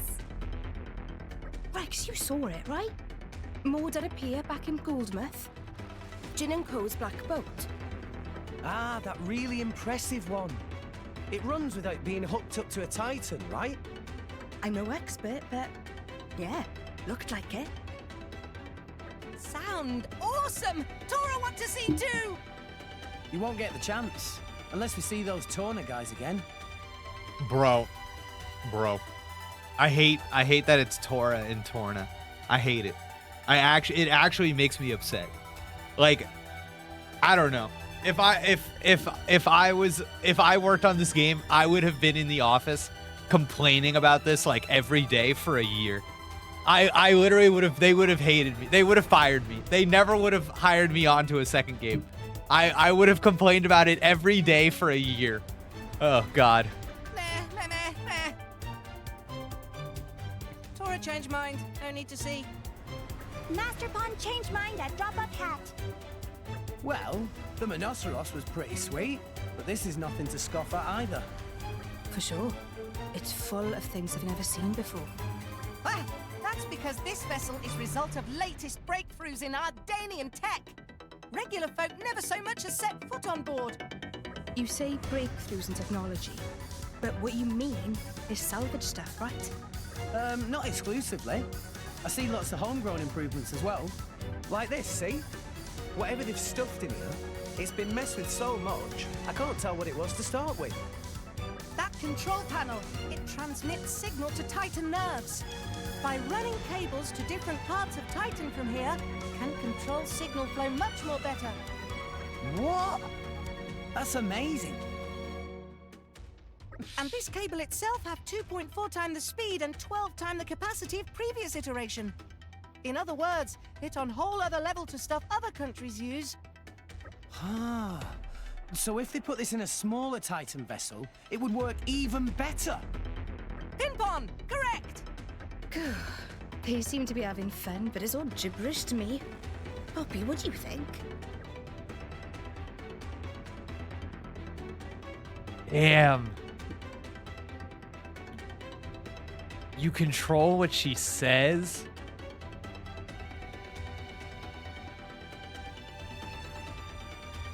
Why Master Pawn act so proud? Yeesh.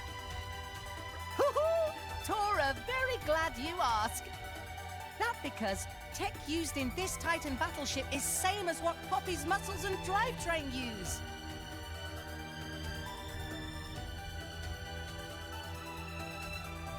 Poppy is surprised. But however though, ones that Poppy use are even more improved than these here. Yet more surprised. Are you saying you stole Best the tech friends. from Mora Day? Right? Thank you for the sub, Sherlockness! Sherlockness! A sub from Sherlockness! I want to see some emotes in the chat. Because Sherlockness subbed. First time ever. 1 month. Yes! More! Give me more! Yes! Yes! Sherlockness! Yes! Thank you, chat. Thank you, chat. Thank you. Some subs just hit you hard. That one hit me hard. That one hit me hard. Ah!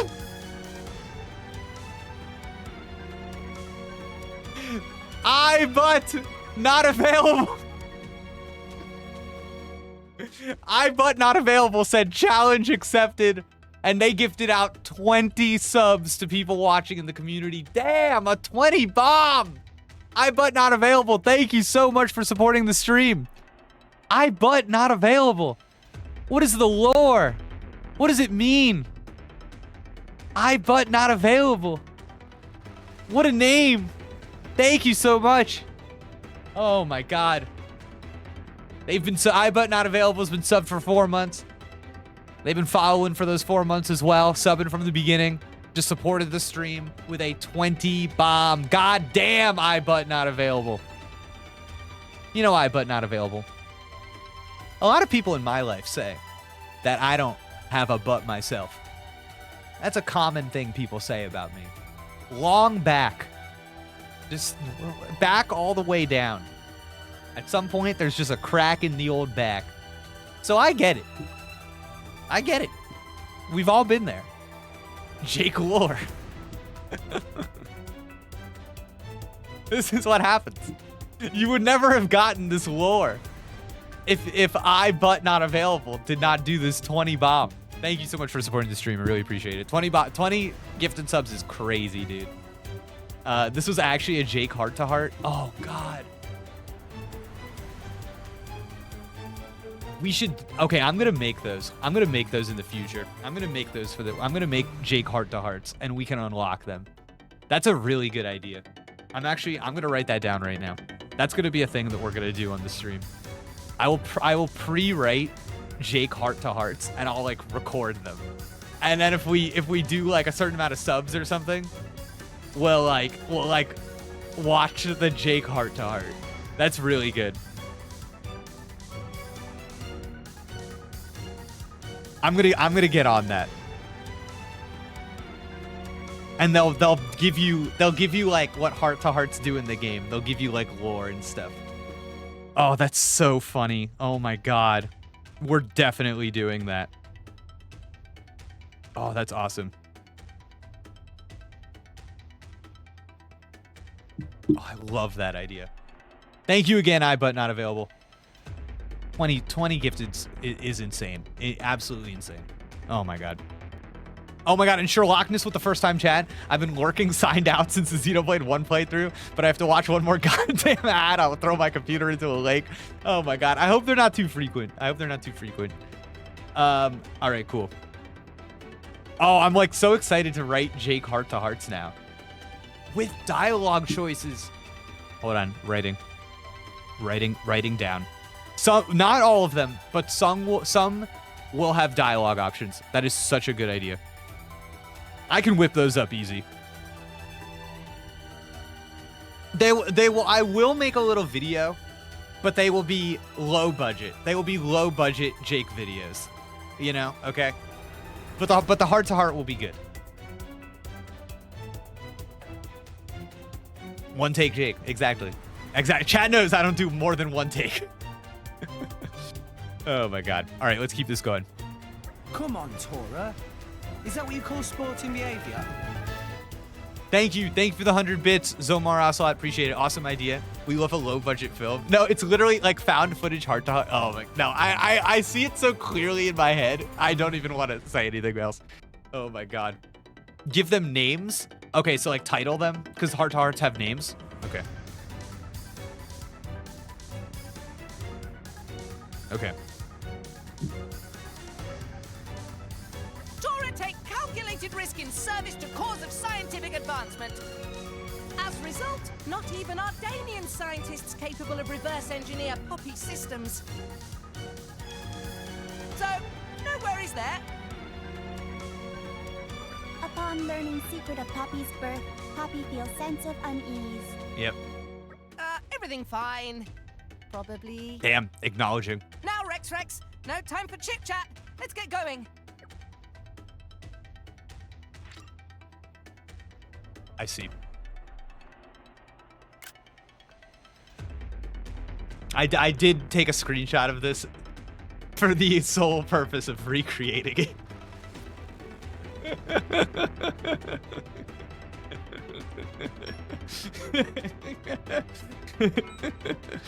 Oh man. Oh, hey guys. Okay. I guess we'll see you later.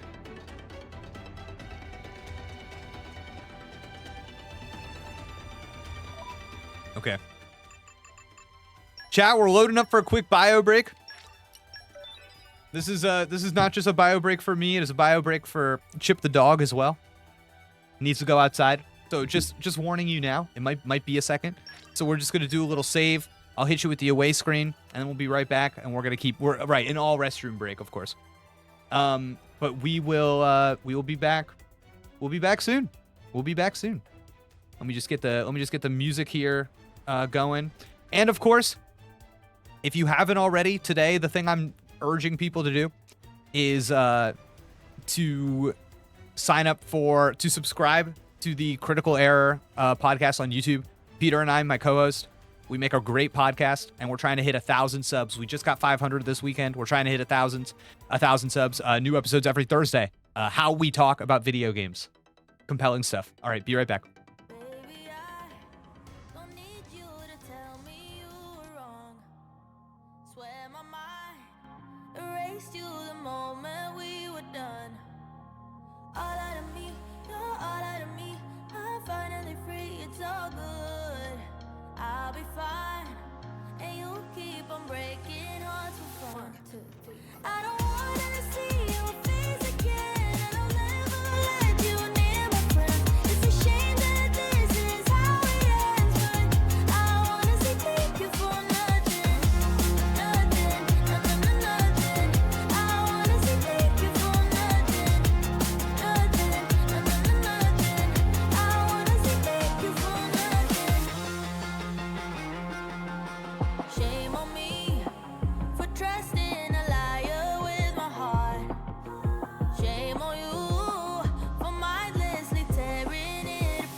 to sleep.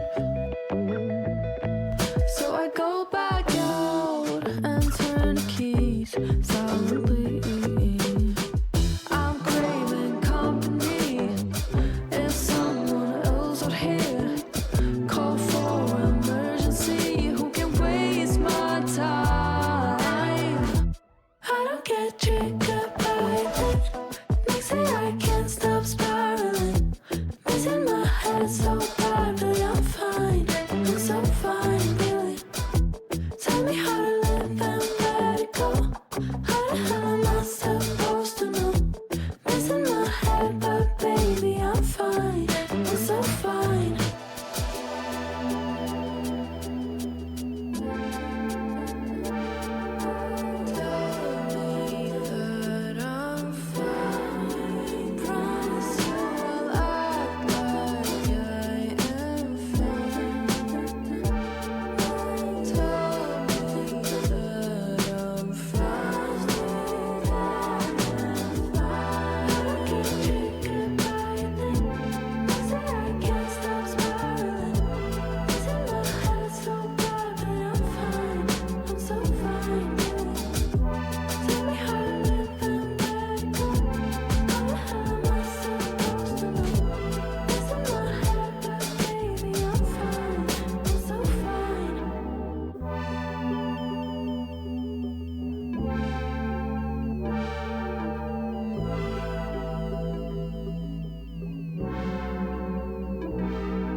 I don't need this no more. I don't need to stay, finna walk out that door. My mistake, giving you love galore. Hope you find someone that can really adore you. Don't worry, I ain't keeping grudges, cause I'm doing better, life cannot be more golden. But honestly, I won't lie, sometimes I ask why I can't get you out my head. Now hard to forget that I really need to cut you off. You're always trying to lead me on. You're making all these promises and you'd always quit. You're just another hypocrite. No, I'm can't she got no way. No, you thought that I would always stay, but you thought I'd be yours and she got my mind on nobody. Someone tell me why.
Chip the dog was so good.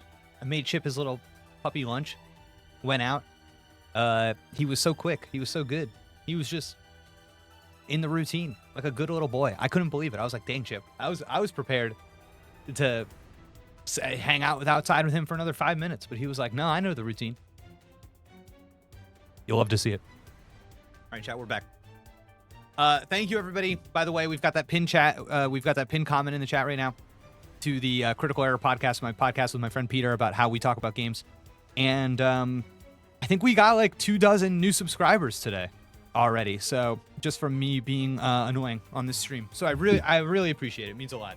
We really want to hurdle towards that 1,000 subscriber goal. Yeah, really cool. All right. Thank you, Chad. All right, let's keep it going.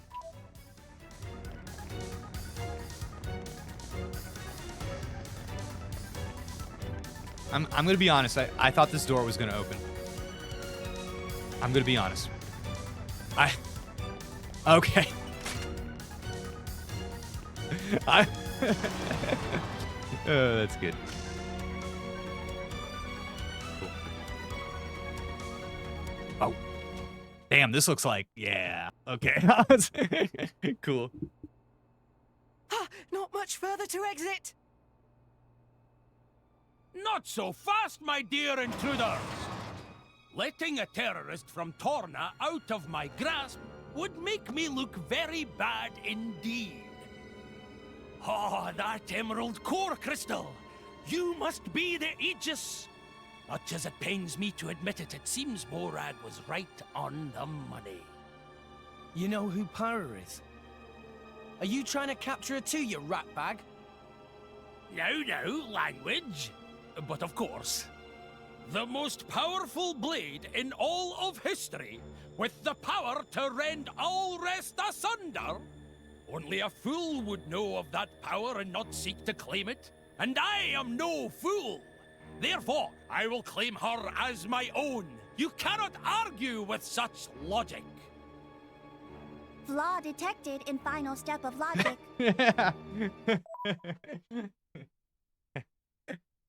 All right, that was good. All right, that was good, actually. That was a good way to deploy that, I think. Sorry, pal. But you've done all the capturing you're gonna do today. Such impertinence for a dirty terrorist. Let's go, Pyra. Got it. Let's go, Pyra. Got it. There's no way you lot are going to win. Now we got ourselves a decent-sized partay. It is worth knowing how to deal with aggro. I dare say, you've already noticed, but while a driver is being attacked by an enemy, they'll be marked with a red ring. We call this the aggro marker. The wedges on the marker point to the targeting enemy or enemies, showing the direction you're being attacked from.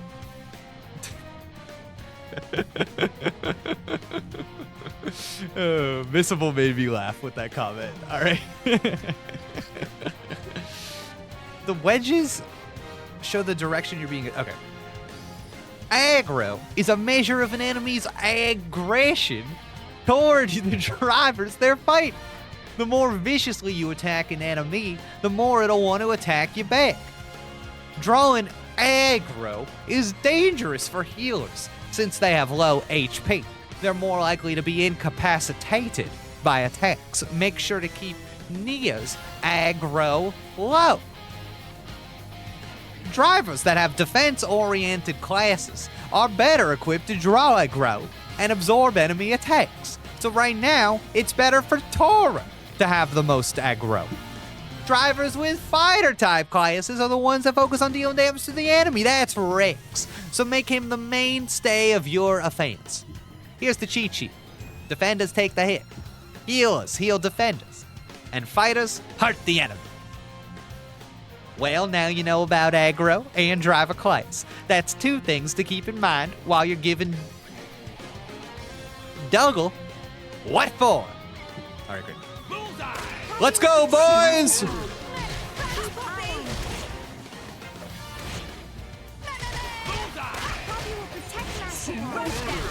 Oh, you're done. You're done, you fool!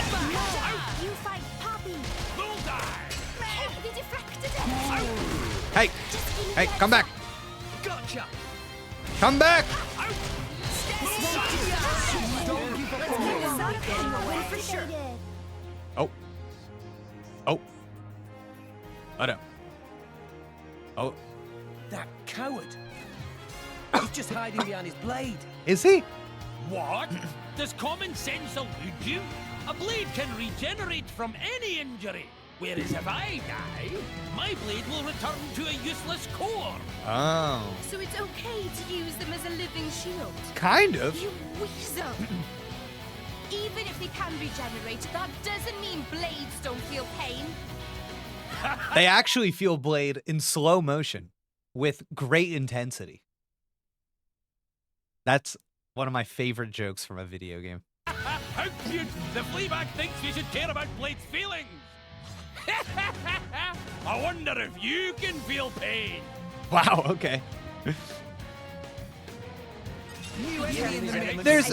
Oh, okay, I can't pause. I can't pause. No, you fight Poppy. Hey, stop running, you bastard! He is quick on his feet, Dougal.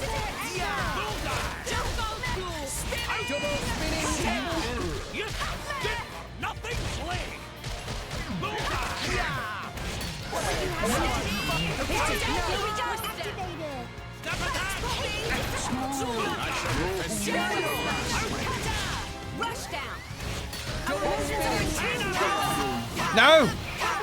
No!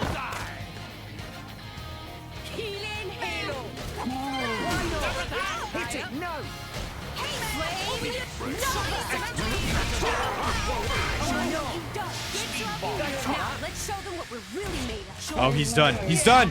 He's done. Finish him. My pouch has expanded. How a mangy Fleabag and a bunch of stinking kids. I triumphant return to more. You know, they're really... It's becoming more and more clear the more that we play that there is like a pretty strong, almost genre shift in the tone, in like the style between the first game and this game. They're definitely going for everything is rounder. Everything is rounder. You know what I mean? In the first game, they were pretty keen to keep things sharp, you know? And I think, oh man, how do I put this in normal people terms? They're like,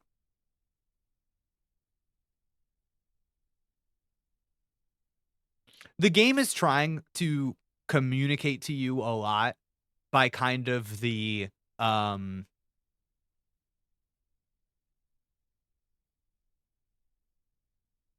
feel of each of the characters.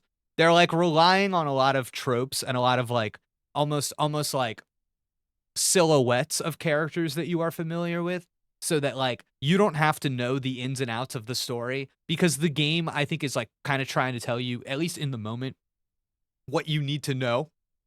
It's like, oh, okay, this is no confusion here. This is a bad guy. This is a bad guy, you know? So you're supposed to feel this way about him. And maybe you're supposed to think he's stupid. So we're going to play that up in almost like in a loud and kind of boisterous way so that nobody misses it.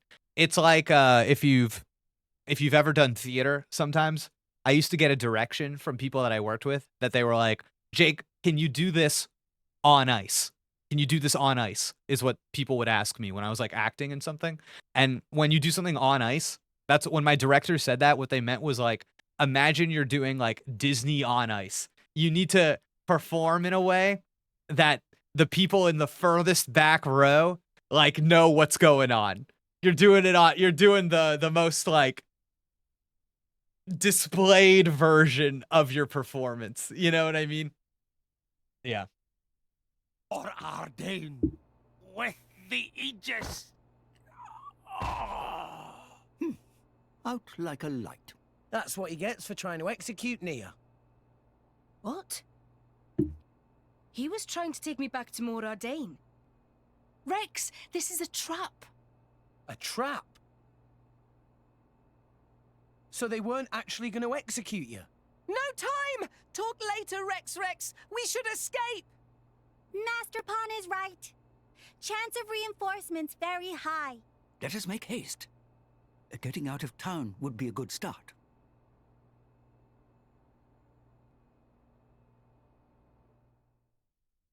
Okay. Oh.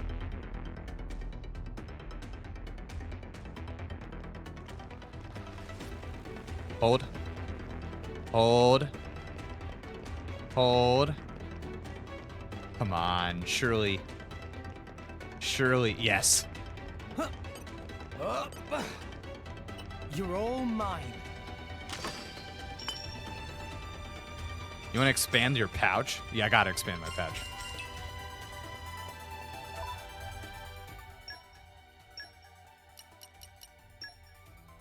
How do I expand my pouch? Yes! Okay.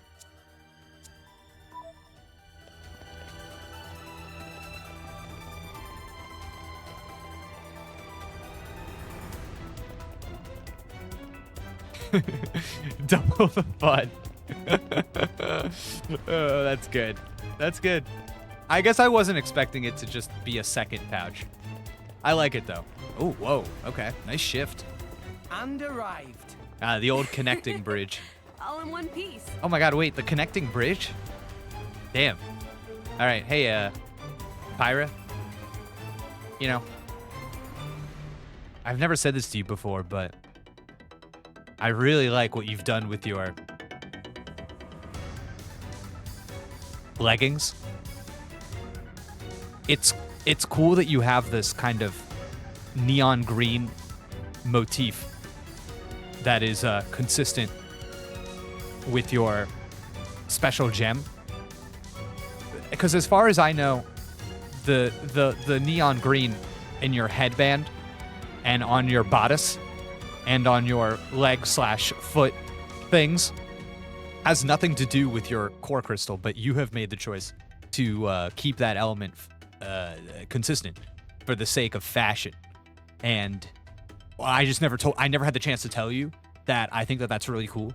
I consider myself a bit of a fashion guy as well. I don't know if you've noticed, but I don't know. I'm like really proud of my outfit, and I think that one day, people will be like, "Wow, that Rex guy!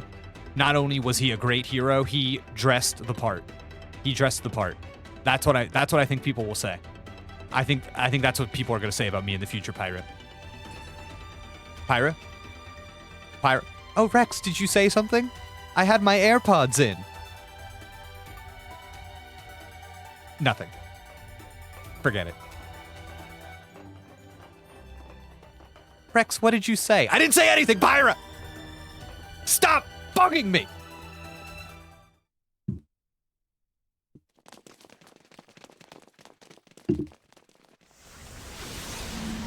Oh no! These flames again. The lady is back. Yes. Oh, nice, dude. Yes. The lady. And with a driver too this time. Oh, okay. That's Morag, the Flamebringer. Morag?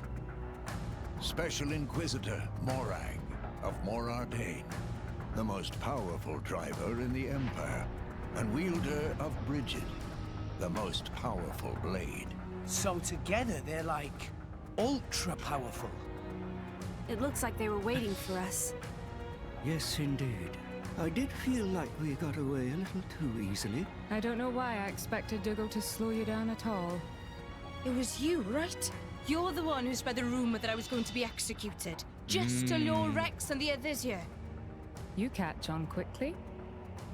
Yes, you certainly proved useful. However, Rex and Pyra are the real prize. not quite. The Emerald Core Crystal is the sign of the Aegis. If that blade is indeed the Aegis, then there's something.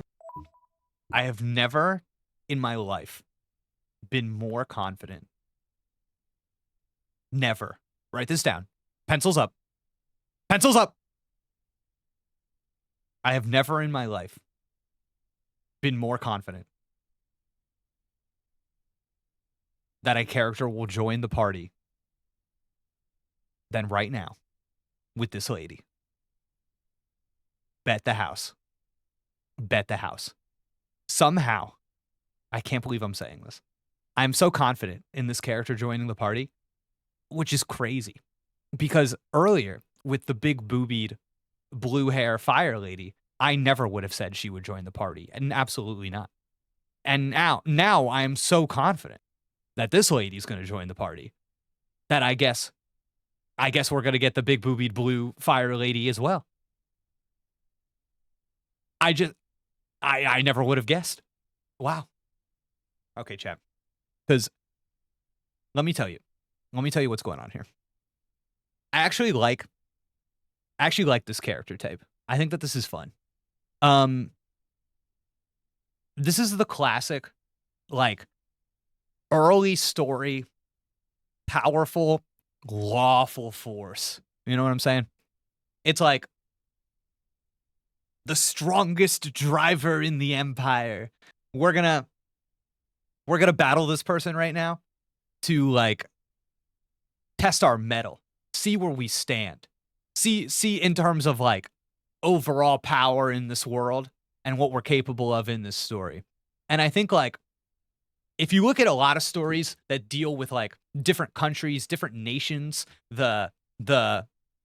any empires, you know, there are typically these expository authority figures that, like, they will use these characters to kind of sketch the political position of the country, and specifically of kind of like the oppressive governing power.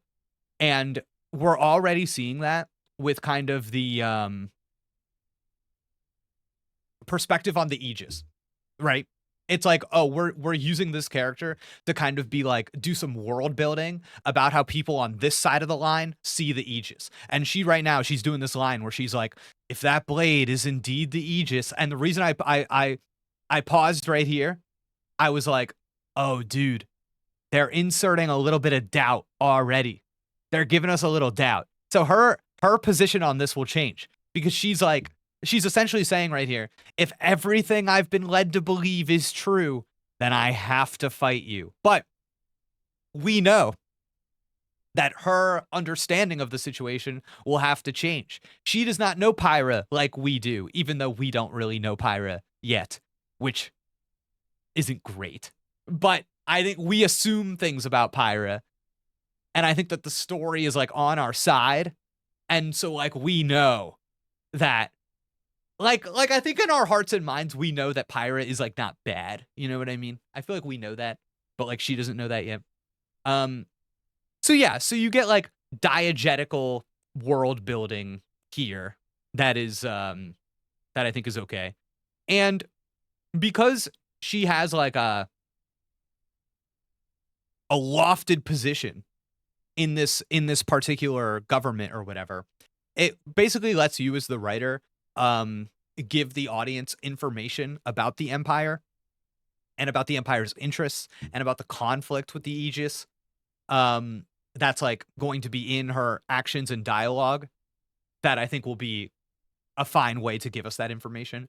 But the other thing is that I think you see quite clearly that this is like the most classic thing you do with this kind of character in this position. You've got Rex, who's, like, the teen.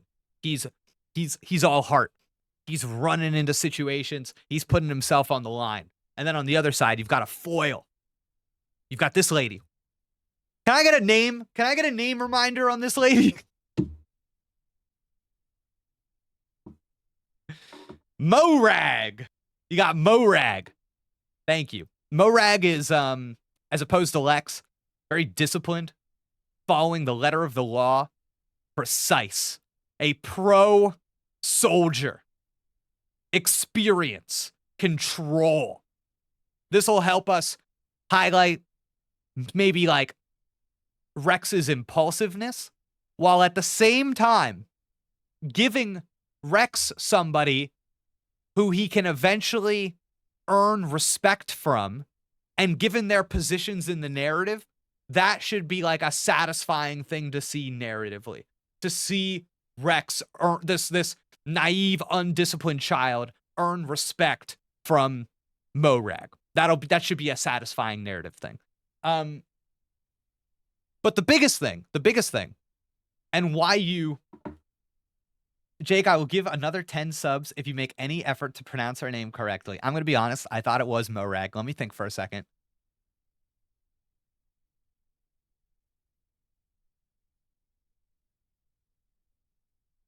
Morag? Morag? Morag? What else could it be? Morag? I don't... I'm getting closer. Morig? Morig. Morig. Morig. Morigs. More. Og. Morag? Morag. Morag? Morag. Mori. I'll hear it soon again. Okay, okay. No, this is I don't like this one bit. Anyways, something that is effective about having a character like this is that when in your narrative, when you are going to talk a lot about...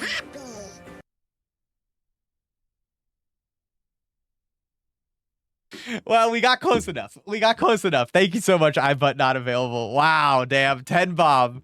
Mr. Ludwig, TO57, I wear jackets, Kermit, Le Hermite, Falcon Emblem, Tehan, Trainer421, Pops, Kadruski, Frigo Fringant, all of you just got subbed. That's incredible. No ads for you all. Thank you, the whales, for believing. We delivered. We delivered. Me and I, but not available. We bonded, much like a Blade and their driver. And it might not have been entirely successful. But we did bond. We did bond. It's kind of like I'm the driver and you're all my blades. You know what I mean? You're all uncommon blades. If you don't sub, you're like a robot blade, I think. Right? What blade element would you be, Jay? I don't know. I'd have to look at them. Anyways. I think something that's cool that you can do with like this character who's seated in the Empire is that in stories are often so concerned with trust, and especially stories that are concerned with like relationships, like trust is a big part of them. And something that you can do with a character like Morig or whatever is that you can dramatize and you can demonstrate institutional mistrust, right? Because right now we're looking at Pyra, we're looking at Rex, and we're seeing something dangerous. We're seeing something we got to shut down. And by doing that, we are world building and we are demonstrating, we're embodying the world's suspicion of the Aegis. But when she eventually joins our party, it's going to demonstrate this idea about building trust, and that trust between people, personal bonds, can transcend the kind of like institutional mistrust of political systems, the propaganda of political systems. So I'm sure they'll play this up in some way, shape, or form. Yeah, good stuff.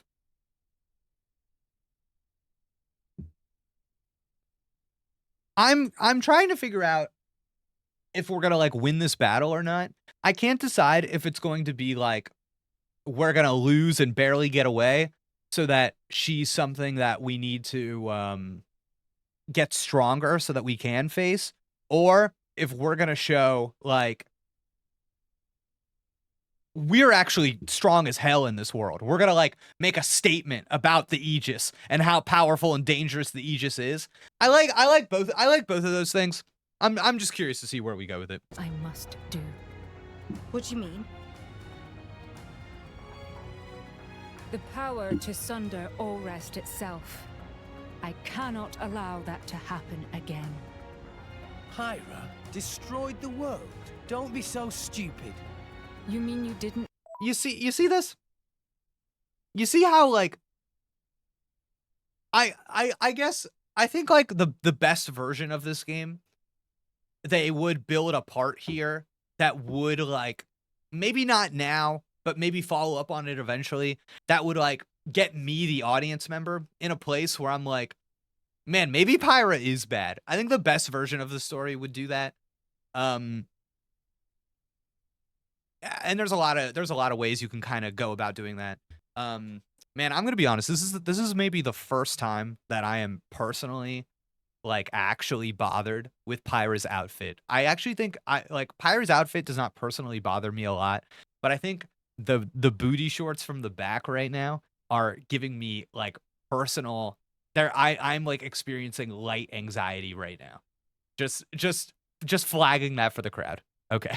No.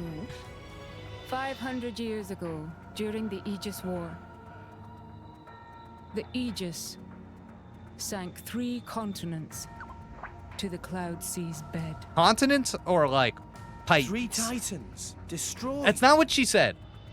I speak not but historical Okay. fact.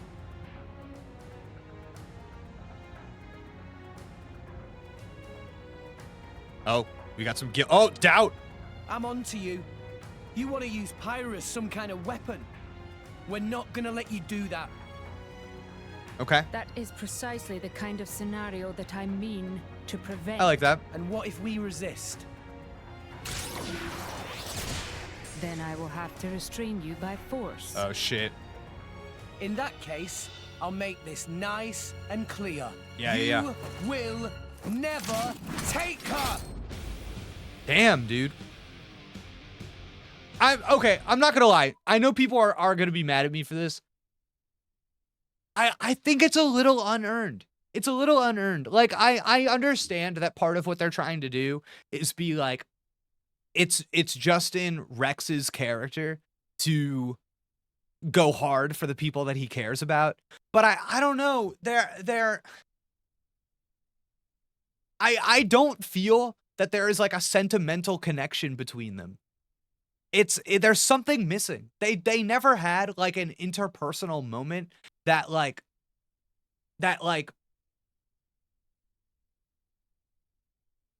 even like endeared me to both of them. Man, they needed to have like, this is so stupid. This is so stupid, chat. But like, you know, at the beginning of the first Xenoblade game, when like Shulk and Fiora, they're just like eating and hanging out, and they're just like sitting under the stars or whatever. Like, I just think that kind of shit is important. I wish that we had like a Rex and Pyra scene that was just them like talking for a second. Just to endear them and their like social dynamic to me as a person, so that I would be attached to something. You know what I mean? Make it a little joke. Maybe Pyra starts to get a little depressed about something, and Rex makes a little jokey poo, and then they just kind of like keep walking, and I'm like, oh, okay, he's like doing something for her, she's like doing something for him. It's like, you know, they're putting too much heat. They're applying too much heat to this relationship right now, which has not been properly scaffolded. So I understand that there's gonna be more stuff between them later, but I do think it is a misfire to deploy this kind of heat onto this relationship at this moment, because stories are movements, right? It's not just like a collection of facts. So them getting information and them getting stuff later is not like serving the movement. I promise you, Jake, that is the point. No, but I'm saying that that's bad. I disagree with it. If the point is to just say something about Rex, there are better ways to do that than this. The way that you characterize people is not just showing them doing stuff out of nowhere. Oh, Rex is built different. He's built different. He's a good boy. Like that's really weak. You need to show how his like position and his need and his like the things that are important to him are speaking to the present moment, how they're like linked together.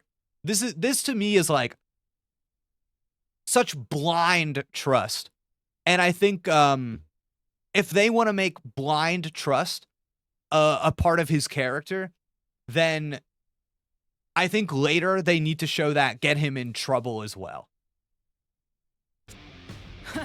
Then let's see if you have the strength to back up those words, boy.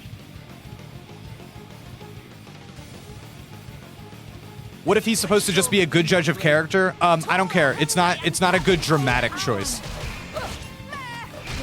It's you have to dramatize. You have to do storytelling. The answer can't just be like, no, but actually he's good. Like it doesn't, I don't know. Yeah.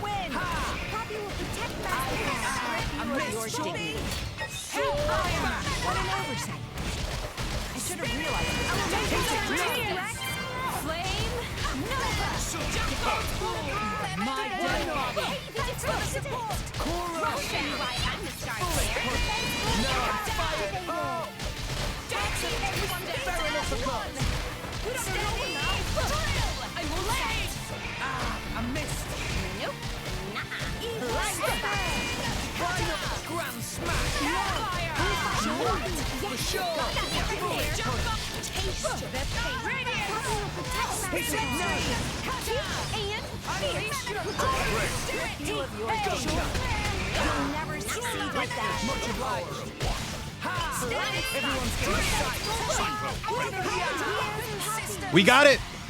Blade combo, third stage. Awesome. What? Sam score, break. Good on you.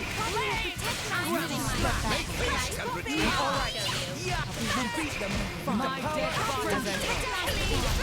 Great It's my turn. Yeah, I'll do it. Right. I wasn't planning on losing today.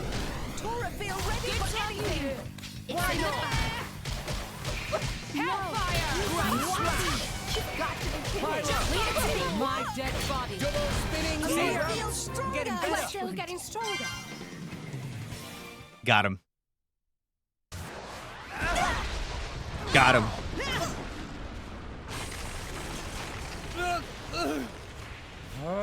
What? Oh, nice, actually. Pyra! Okay. This is making something else clear to me. I think the other reason why this scene is a little weak is that the text is doing too much of the work, because the story is essentially being like, do you trust her? I trust her anyways. And that kind of sucks. Whereas like, if you just had it be a fight, like seeing Rex throw himself in front of Pyra, who he barely knows, is more effective and speaking to his character better than being like, Pyra's not bad. How could you say that? Because that's illogical, but like his internal need to protect somebody there's a degree to which that makes more sense. Just the instinct to protect her makes more sense than like outright saying something illogical. Yeah. Dude, I'm loving these fighting moves from Rex here. No! Stubborn child. Why don't you just give it up? Ooh. Especially since, so we just got a thing in the last scene about how like, Jake, you missed it. We beat her in the battle, but lost in the cutscene. The game is bad. This is an actual part of the discourse. Oh, I don't care when video games do that. Yeah, that's silly. So I think something else going on here is that we just got that like little pre-boss battle for the purpose of being like, hey, you should let your blade be the shield, because there is no, there's like, you don't lose anything by them getting hurt. They can always regenerate and come back, whereas you cannot. So then to have Rex throw himself in front of Pyra is again like more effective than just kind of like using the text to say something. So yeah, I think that they're showing that in this scene, but I swear to God, guys, I swear to God, if you feel differently, I understand. But I do feel that the choreography of this scene and kind of like how they chose to have this done is not doing a good job of making that the star of the moment. Because I think like, again, when they had that moment where it was like, you know, Pyra's been bad, I trust her anyways. It's like that was kind of the emotional peak of that moment of the scene that thrusts you into battle. And I think it would have been more effective for if that lady was like, I don't care about you. I've got to stop her. But now you're attached to her. I don't know. And like seeing Rex put himself in between them. There's a way that you can do this in a way that I think the storytelling is a little bit cleaner.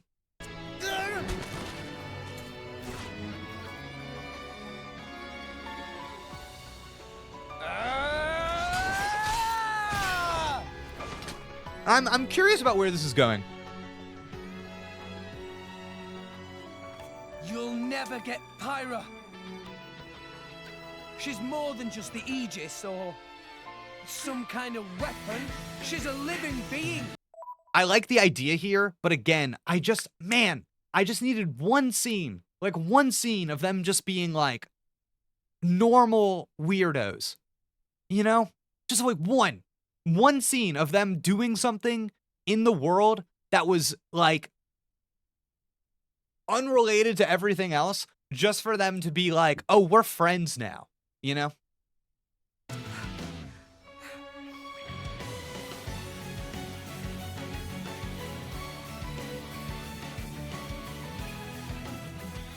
Pyra has somewhere she needs to go. And I'm gonna help her. So like the thing that he's referencing right now is the first conversation that they ever had. You see what I'm saying? It's like the relationship that has been built is like the third thing she ever said to him, maybe.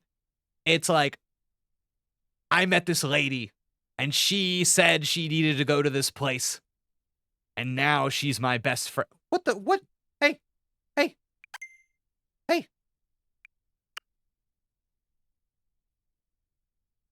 Who knows what happened there? I think this makes sense. I really think that this makes sense. I think it's their connection with going to Elysium that he feels so strongly towards her. Yeah, but even that it's not. Then they need to invoke that. They need to invoke that. They need to have like, they're walking somewhere. Hey, what do you think will be at Elysium? I don't know. I'm hoping for endless fried fish. Fried fish? Yeah, we salvagers love fried fish. If we can, and then, okay, Rex, I'm sure there'll be tons of fried fish in Elysium. And then like, that's something that they could call back to. It's like a sentimental thing. It's just a little thing. It's a little thing you can punch up. You can use it a lot. Like, I can see it. So part of what's frustrating here is that, like, considering some of the stuff I've worked on in like film and TV, there's a degree to which I like see this so clearly. I just like see it so clearly. What if the problem is Rex being a kid? No, that to me is an excuse. That to me is an excuse. There are plenty of stories that don't. No, I think you guys are talking too much from a perspective of somebody who's played the whole game and is trying to justify it. I'm telling you. There is stuff that is undercooked here. It's just undercooked. It could be stronger. There's a reason that people maybe fall off this game at the beginning. There's like, even if it's good, it can still be improved.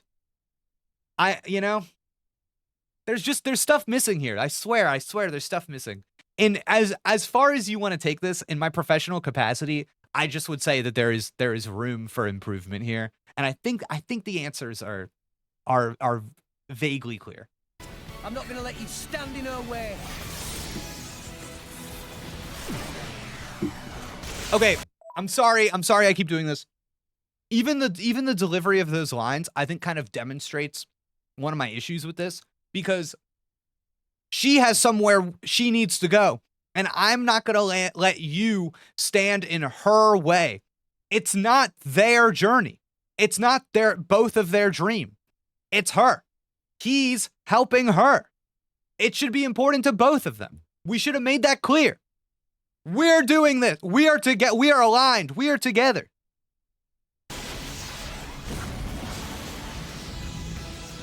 This is getting tiresome. The power of the Aegis is formidable, but the driver's skill betrays her. Damn. Okay, sick. I like that. Stay vigilant, Morag. Morag. I was pretty close the first time. I think you've all betrayed me. It's not. You guys acted like I said Morag, and you guys were all like, actually, it's Pepsi. Like, that's what you guys made it seem like. Okay, I'm just. Unknown power lurks within this bow. But of course, this blade he calls Pyra. Your flames burn far stronger.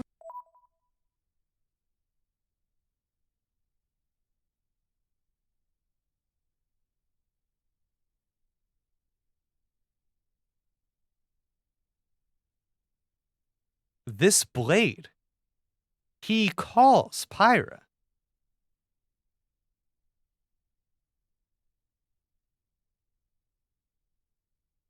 Suspicious. Than hers, but her flames hide something deeper. Is everyone all right? Hanging in there. Those two, very strong. I know. At this rate, we'll never. There has to be a way. Oh wait, I love Some this. kinda- Okay, wait a second. She's a fireblade. We've got to find No. water. That's the revelation? No! Pikachu! There. Activate the sprinklers! Are you ready to run? Hmm? Sure. Then follow me.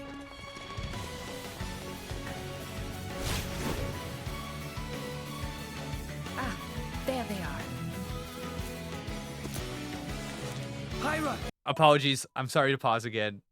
It felt like they were engulfed in a circle of fire, but then we're just like, let's just run over there. I don't know. Can you manage a full-powered blast? Yes! Maybe one or two. That'll do.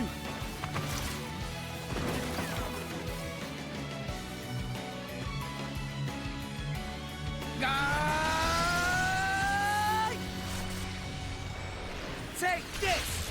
Yeah! You're getting predictable, boy.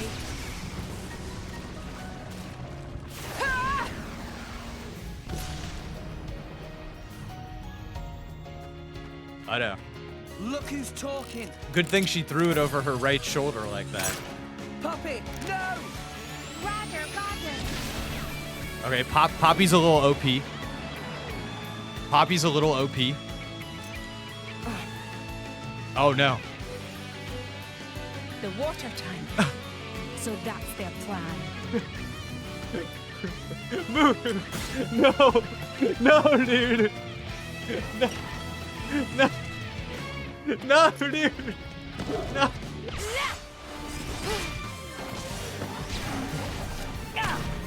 Okay, okay. At least we pushed him back in. We pushed him back in.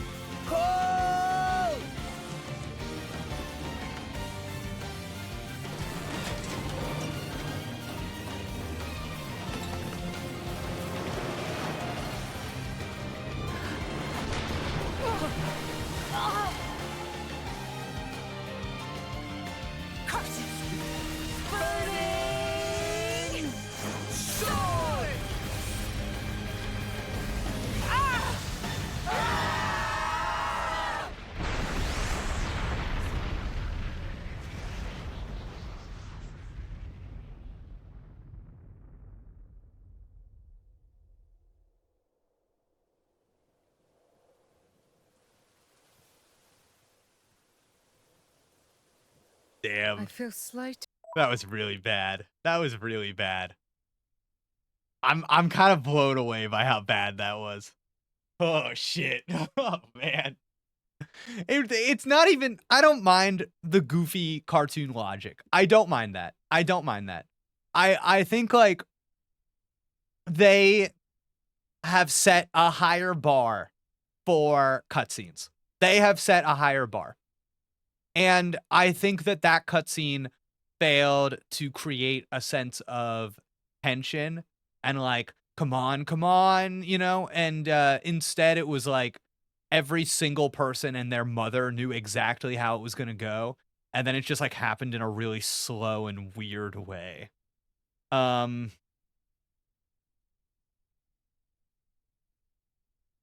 also think that maybe there was a missed opportunity there to show Rex like putting his body on the line to save Pyra, and then to have Pyra be the catalyst for destroying the tank with her and Big Booby Blue Lady.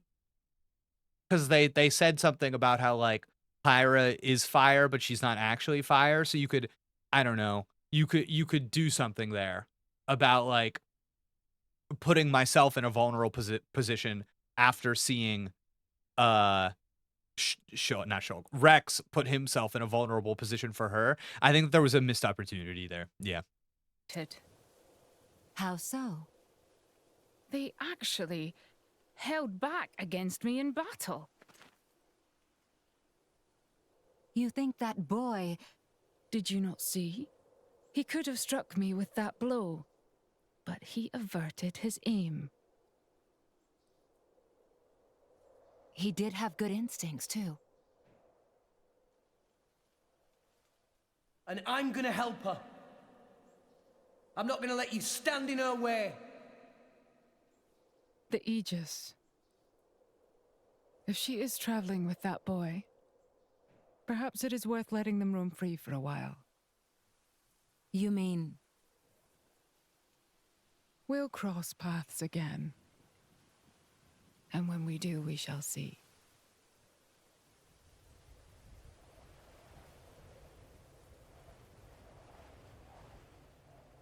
Huh.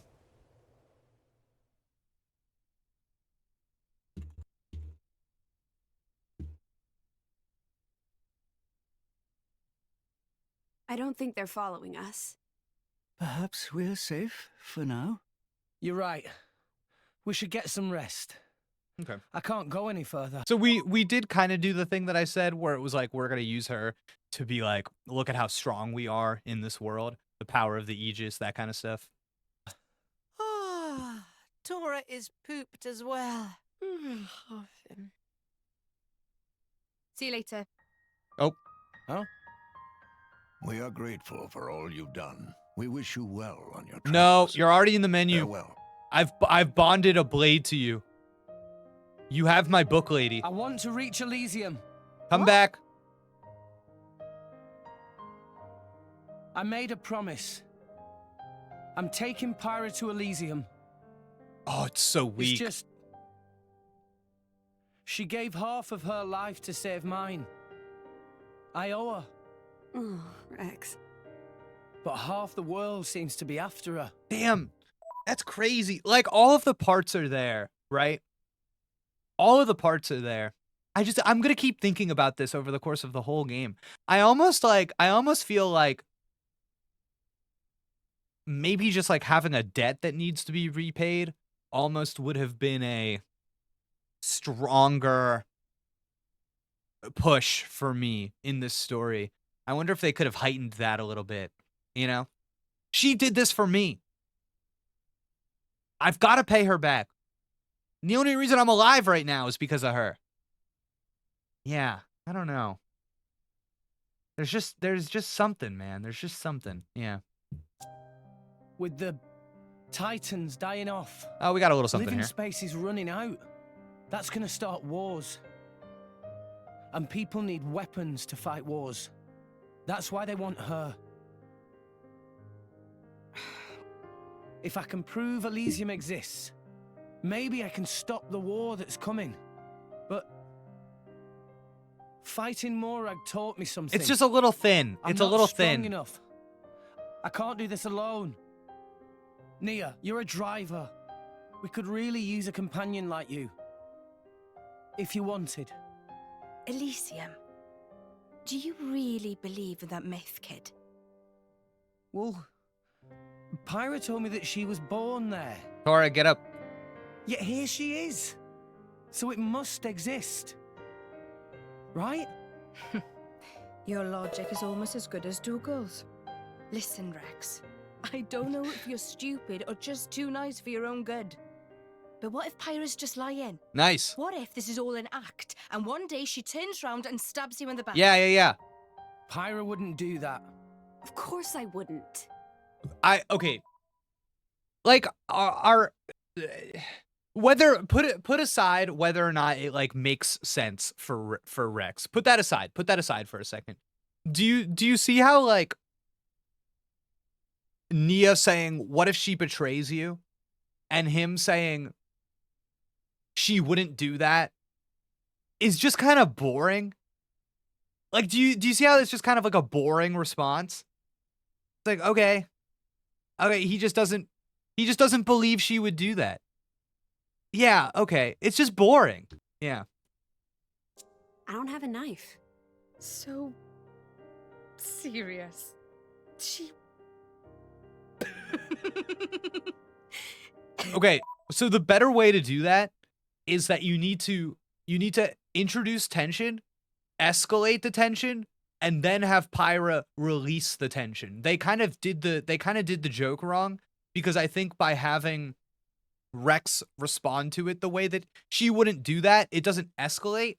So I think it needs to be, what if she betrayed you? What if she stabbed you in the back? And then I think Rex should have turned it back on Nia and said, I could say the same about you. You could stab me in the back too. You know what I mean? What does it say about you that you would even say something like that? And then Pyra comes in and says, and I couldn't do it anyways. I don't have a knife. And it's like, oh, okay, we were doing something, and now Pyra has kind of revealed herself as the innocent one. There's like a way to yeah, I don't know, man. They're like just missing a little bit. They're just a little off the mark. An emerald core crystal is the sign of the Aegis, huh? Man, they love saying sure, that. Why not? This could be interesting. They love saying that. Really? They've said it so much that now for the first time, I'm like, oh, the only reason you would say that over and over again is if there's going to be a second emerald core crystal, and you're supposed to know after all of these people saying it a million times that it's like, oh, okay, there's another one. My lady? I kind of want to see this Elysium for myself now. Maybe it really does exist. No, that's where we're going? An endless field of green among the clouds, huh? If the legends are true, even people like me.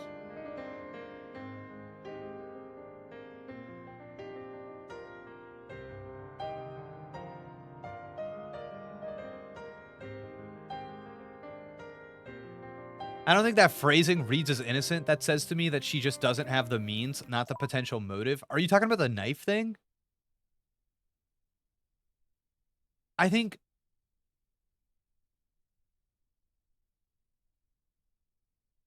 you think that what the reader is supposed to get out of that is that Pyra is saying she would or could if she had the means. That's how we're supposed to read that. That's how that was dramatized in that moment. We should be, though it was a moment where everyone laughed and it was delivered like a joke, we are supposed to, as the reader, see through that. It reads as suspicious to me because it's not a denial, it's a deflection.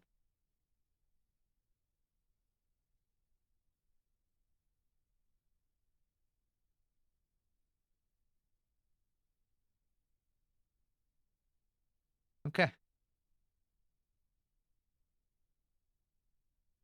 I'm just recalibrating. I'm recalibrating. I'm recalibrating. I'm recalibrating. I'm taking out my batteries. I'm flipping them upside down on each, you know what I mean? I'm switching them aside. I'm just recalibrating. Oh, wait, we got something here. I'm sorry. Did I wrap it too tightly? It's fine. I'm fine. See? I can swing it like this and it doesn't even... Oh. I knew it. Thanks. I feel much better now. I'm sure that's Nia's poultice doing its job. Thanks. Poultice. Oh. Whoa. So, I think I admitted on a previous stream something that we keep between us. That a manga that I liked, or an anime, if you will, was Blue Box. We don't talk about this. We don't tell people this. This is a secret between me and the chat. I like the Blue Box. And I got to tell you, I'm getting strong Blue Box vibes. No.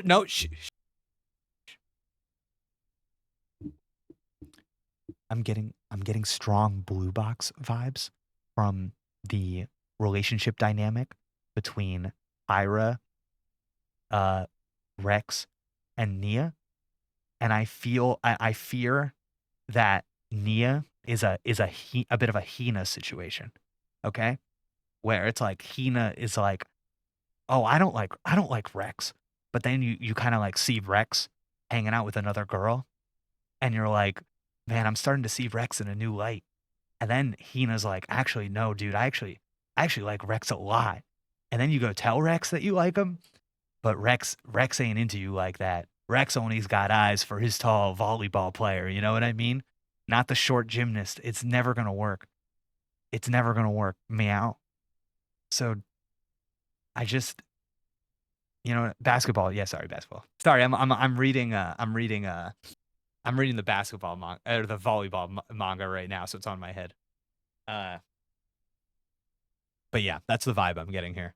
We are 100% building up towards Nia being like, meow, listen, Rex, I have a crush on you. And Rex being like, and then his eyes drift in the background to Pyra talking to Gramps. And Nia turns around and she's like, oh, meow, I see how it is. Well, I was just kidding, meow. You thought I liked you, idiot. Obviously, I was joking. Only an idiot would have thought that was real, you idiot. And then Dromark or whatever, the big lion guy, he's going to come over and he's going to go, that didn't seem to go too well, Nia. Then Nia's going to go, shut up, Dromark. You big stupid lion. Pyra, you hurt too. Are you okay? I'm fine. It's just a scratch. Hey, let me help.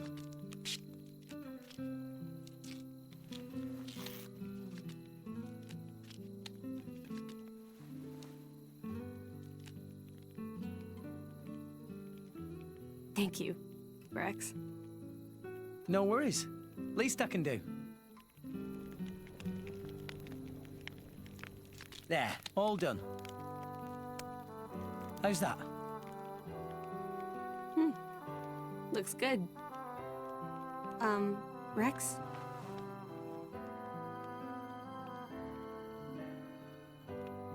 Look, they're the same. Oh. Yeah?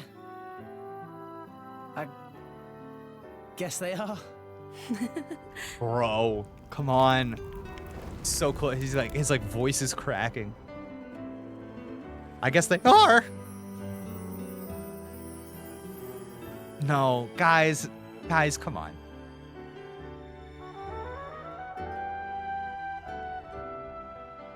Oh, nice. Nia's asleep. So beautiful. She won't see this.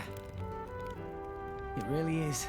I guess that's probably because you made it, Pyra. Whoa.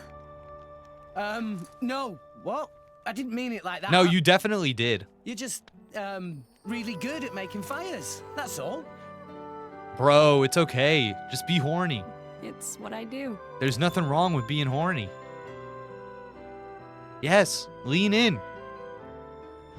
Ooh. Rex will not forget that.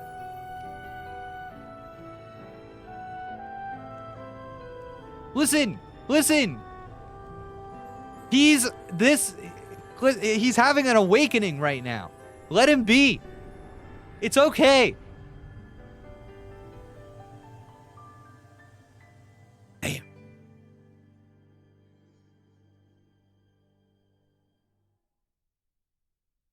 He is developing his tastes, okay? He's not doing nothing. He is just figuring out what he likes.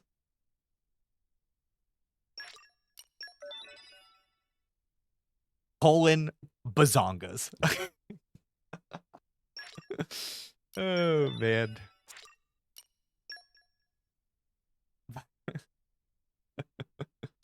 Oh, God. Thank you for the sub! Pepil Toro 805. Oh, nice. Nice, dude. This is just like when we would do those cutaway scenes in Xenoblade 1 and you'd find the people in the tubes and they'd be talking to them, you know what I'm saying?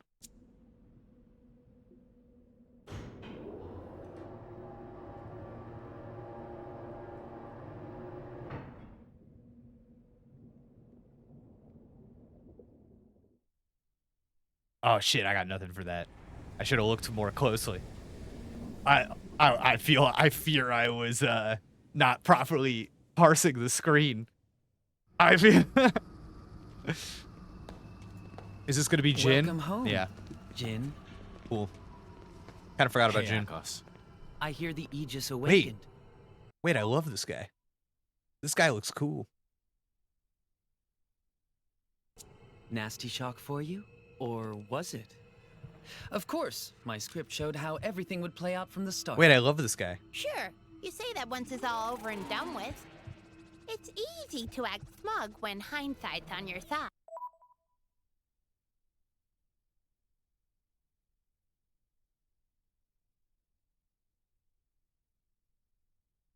We were so close. Damn, dude, what a drop off. Shut your mouth, Abrona. I'm shaking to my core. Oh, I hate Abrona. Mikhail's inspecting the Ardanian factory. And my beloved sister is out hunting, as always. I'm sure she'll have found plenty of drivers to chew up and spit out by now. She likes to hunt, all right. Not sure we can use all of those core crystals, though. Do we know where the Aegis is right now?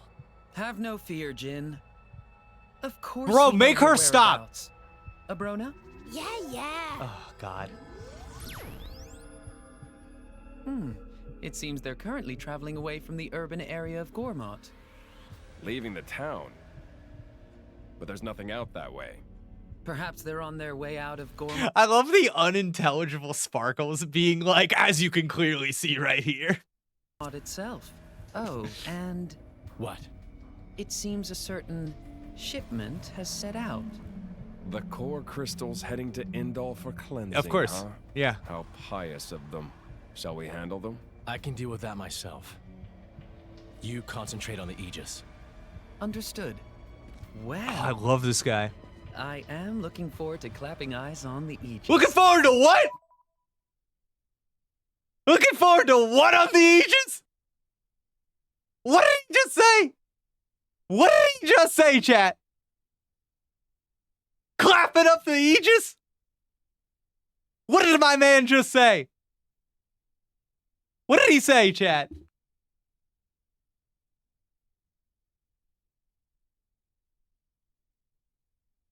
All right. Okay. Damn.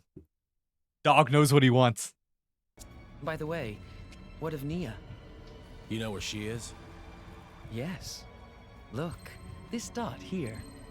Without a doubt, this is Dromark's wavelength.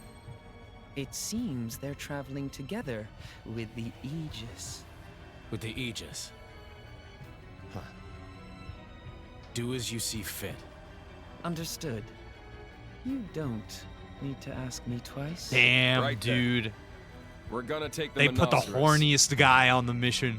As you wish. They got him, dude. The horniest guy in all rest. Hey. He's on it. Don't do anything too reckless. That's crazy. That's crazy, dude. They sent the horniest guy on the mission. Damn. Wow. Cool. Can't wait to see that guy again. That's my new favorite character. What is that? A Cloud Sea compass. Yep. Duh. A must-have for salvagers. It's sort of a map of the Cloud Sea. Mm-hmm. If you do this and this, what's the date today? Amathatober 5th, 4058. Okay. So now we put the date in. See? Oh, this is very clever. Looks like Gormott is the closest country to the World Tree right now. All we need is a ship.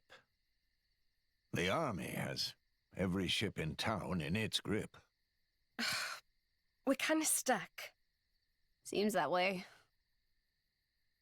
Sorry, I'm no use now. So like kind of like an annoying thing is happening here from a storytelling perspective, I think structurally. I'm just kind of like waiting for the story to give me direction, and it means that there's like no, for me, I feel like there's no sense of narrative inevitability. There's no like, oh, obviously this leads into this, which leads into this. It's like I'm kind of just waiting for the writers to decide what they want us to do and then like responding to that, which I don't think is like a fun position to be in. I know. But I'm all out of ideas. Rex needs ship. Tora have good idea. You do? There is shipbuilder living at Gormott Titan's Bum Bum. Old friend of Tora's Grampypon. He called Umon. Maybe he help if we tell him what's what. Sure, it's worth a shot. Let's get going. You see what I mean? They just invented something. And we're like, well, let's just go do this. A little weak. Okay. Hey, Tora. The place where this Umon guy lives isn't affected by the Cloud Sea tides, is it?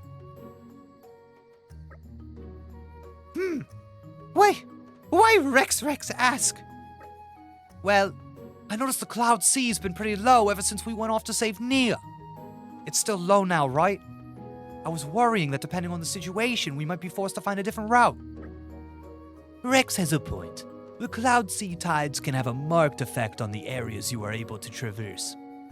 Sometimes the Cloud Sea may allow you to swim to places that were once out of reach, but equally, it can submerge previously reachable areas, halting your progress. Exactly. So I was wondering whether we needed to worry about any of that where we're going now. That makes sense. But there's no problem. Path to shipyard of Uman, not affected by Cloud Sea at all. That's good to know. If it was somewhere we could only reach at high tide, we'd have to rest up somewhere until the clouds rise. That doesn't sound so bad to me.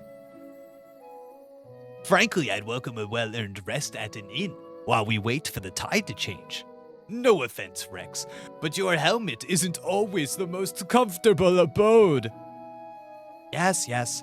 You can always have a stretch and a lie down next time we visit the inn at Torrigoth. For now, though, we go to Shipyard of Uman. Okay, great.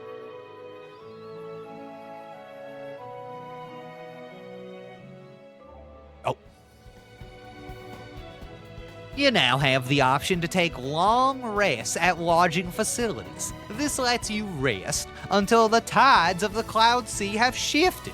If you ever find that your way is blocked due to the shifting tides of the Cloud Sea, then just go back and have a long rest whether you're tired or not.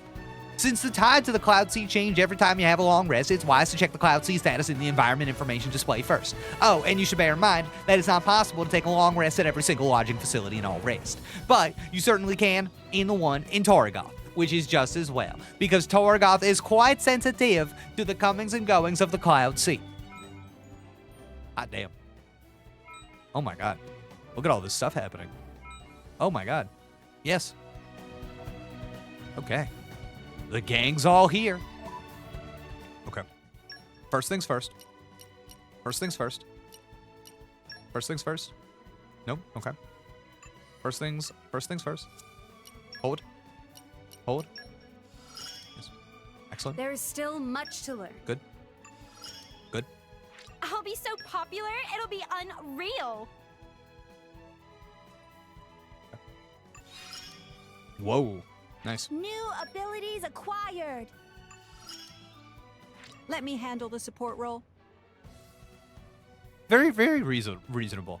I think we got a good one with Adenine, honestly. Very reasonable. My power ever grows. I still don't like him very much. He's just there. What role is he serving? Do you think I got any chips? Oh, I got a chip. Okay. I mean, these are pretty big differences. I'm kind of tempted to give my chip to Adenine so that we can keep her going. And simply go buy some too. Oh, okay. Maybe we hold. Let's hold on the chips then.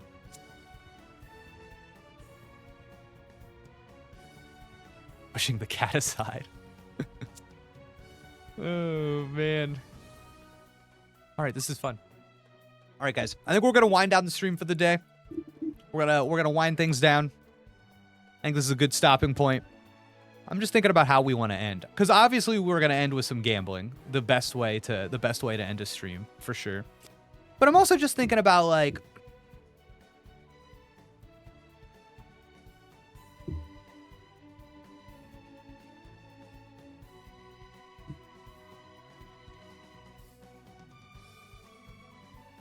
I'm just like thinking about when's the next stream? I think maybe tomorrow, depending on when we wrap up stuff for the Critical Error podcast. The Critical Error podcast, of course, the podcast that I am absolutely begging people to subscribe to.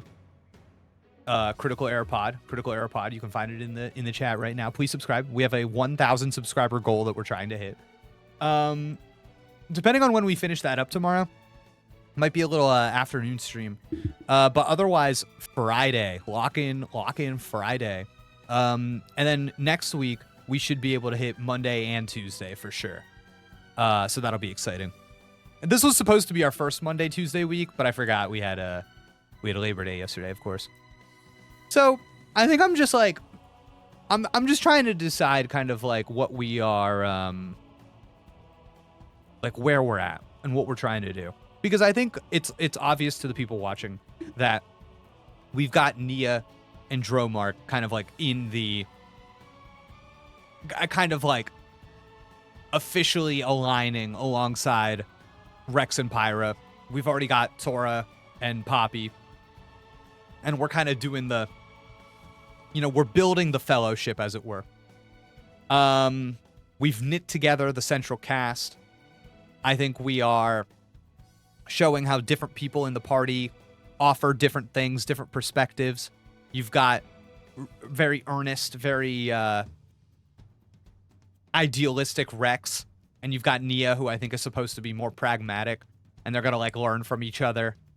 And this is what you would call exposition through ensemble. If you've never heard that before, exposition through ensemble. Instead of telling you about the world, you basically introduce characters who embody different worldviews. Whereas, which I think is like a smart choice.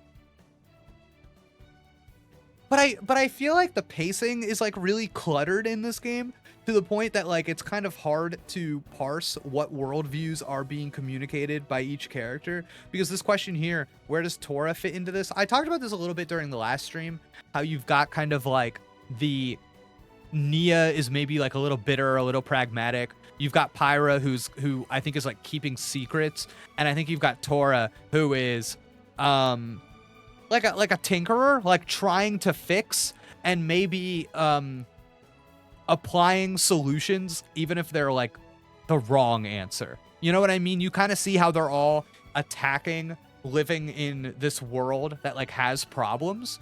And I think Rex's answer is to be, in kind of a stupid way, idealistic. I think Pyra's answer is to be secretive. I think Nia's answer is to be pessimistic. And I think Tora's answer is to kind of like use the skills he has to fake that the world isn't as bad as it is, you know? Which I don't mind. I think a lot of these ideas are conceptually pretty salient. Tora is the idolizer, follower / comic relief character. Bro's yapping out of control. Me? Really? I'm out of control? Is this bad? I don't think Tora is like the yapping's the point. No, this is good. Okay. I'm good. Okay.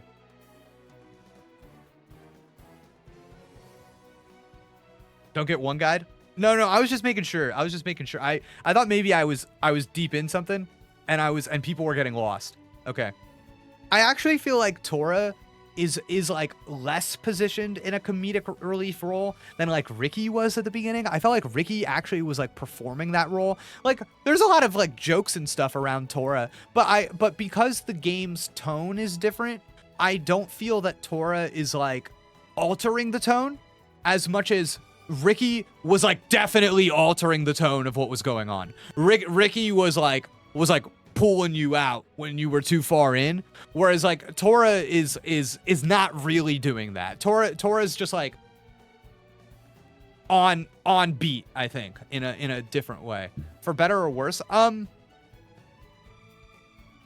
It's neither. I just don't think I think Ricky was doing something specific and having an effect on kind of the emotional temperature of scenes, whereas I don't really think Tora has exercised that kind of control in a lot of these scenes. I think Tora is just kind of like a character. Because we've seen jokes come from like all the characters. So, did you like that quiet moment with Rex and Pyra at the end of Chapter 2? Was that what you were looking for? No, it wasn't what I was looking for. No. It's not sentimental. It's not as specific to Rex and Pyra. It's just like something that happens. Like,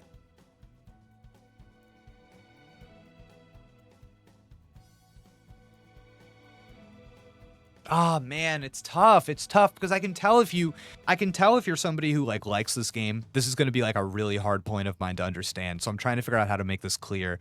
There's just like a degree to which, what do you mean not specific? Okay, good question. So we see in the scene where Rex gets hurt that him getting hurt hurts Pyra in the same spot, right?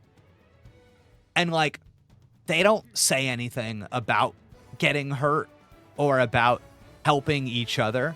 They just kind of go, hey Rex, I'm gonna bandage you up. Okay Pyra, I'll bandage you up. Okay, that's over. So the fires you make are really beautiful.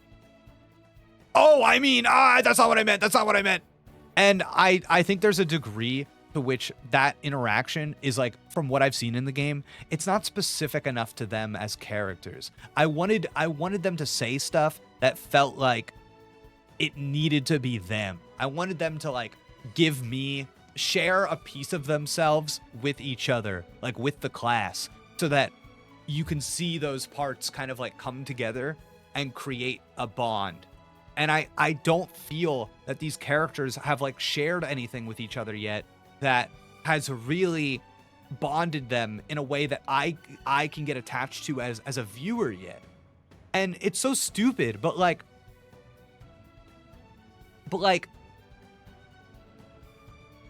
I was kind of joking about it before, but literally like them having an inside joke and being like, oh, what do you think?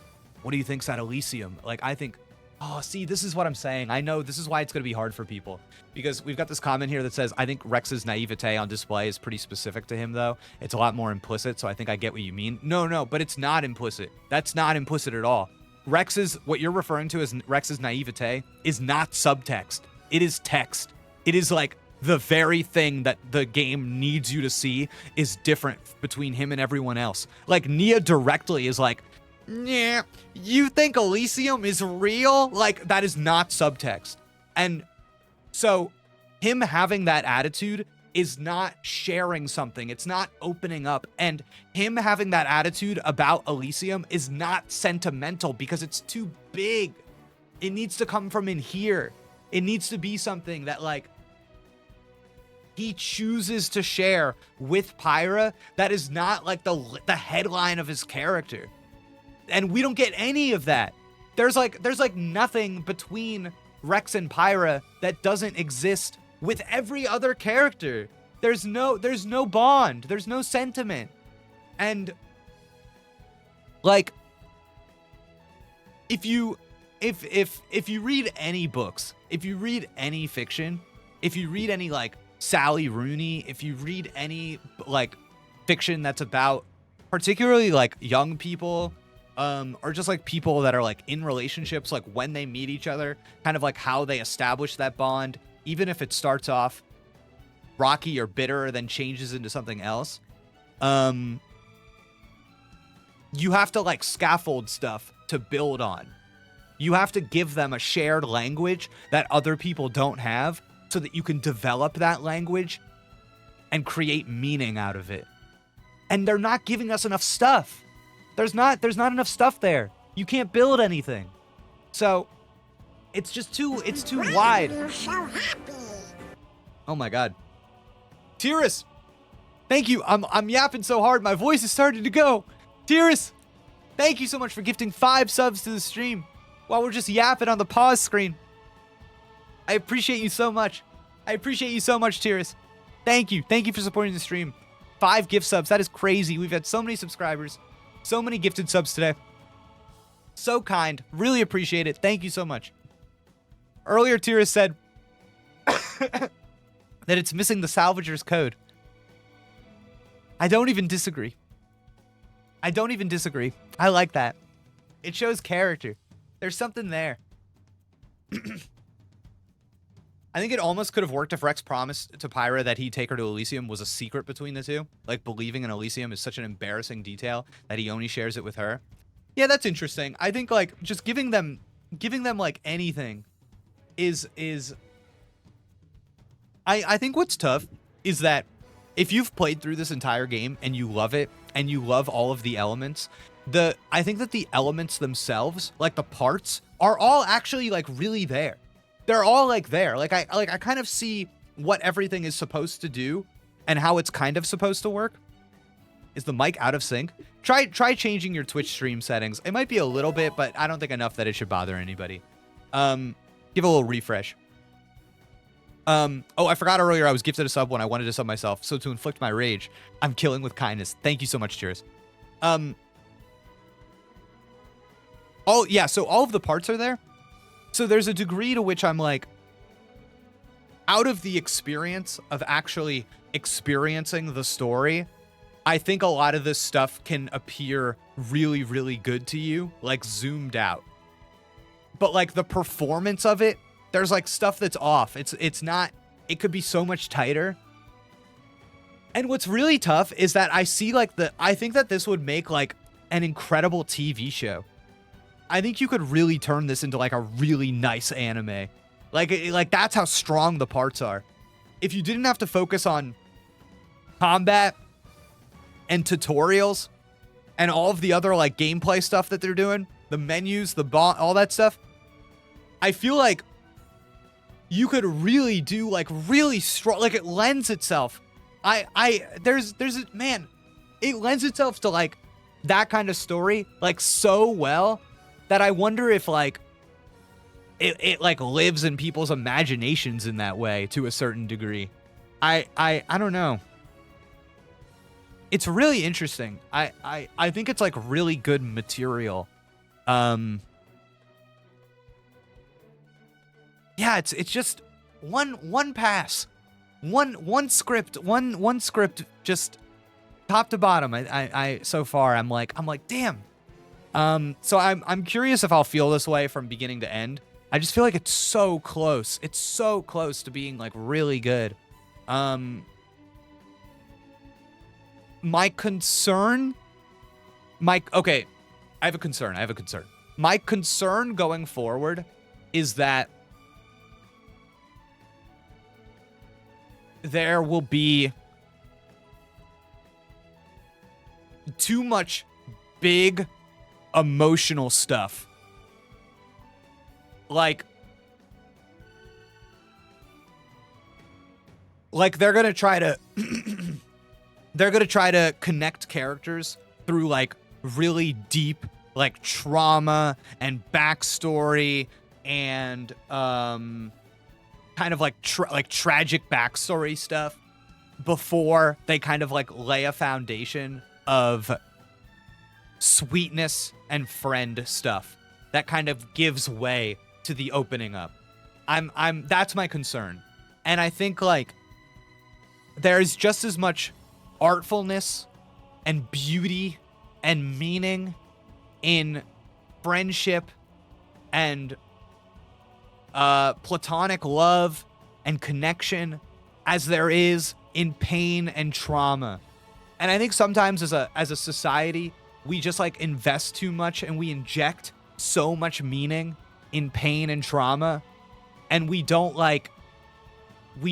appreciate all of the stuff that like sweetness and sentimentality can achieve, and how important that can be for a story, and how much meaning you can get out of it. We're so quick to like inject meaning into trauma. I wrote a whole essay about this if people are interested. I have a piece online that's almost entirely about this, about how we put too much meaning in pain and like trauma bonding. I'll link that here.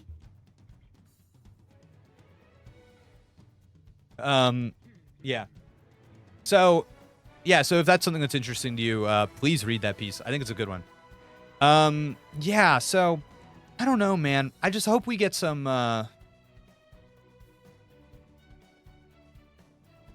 want to get to know them a little bit more as people. In like a silly way. I'm not, I think that Rex is like a really hard character to connect to right now.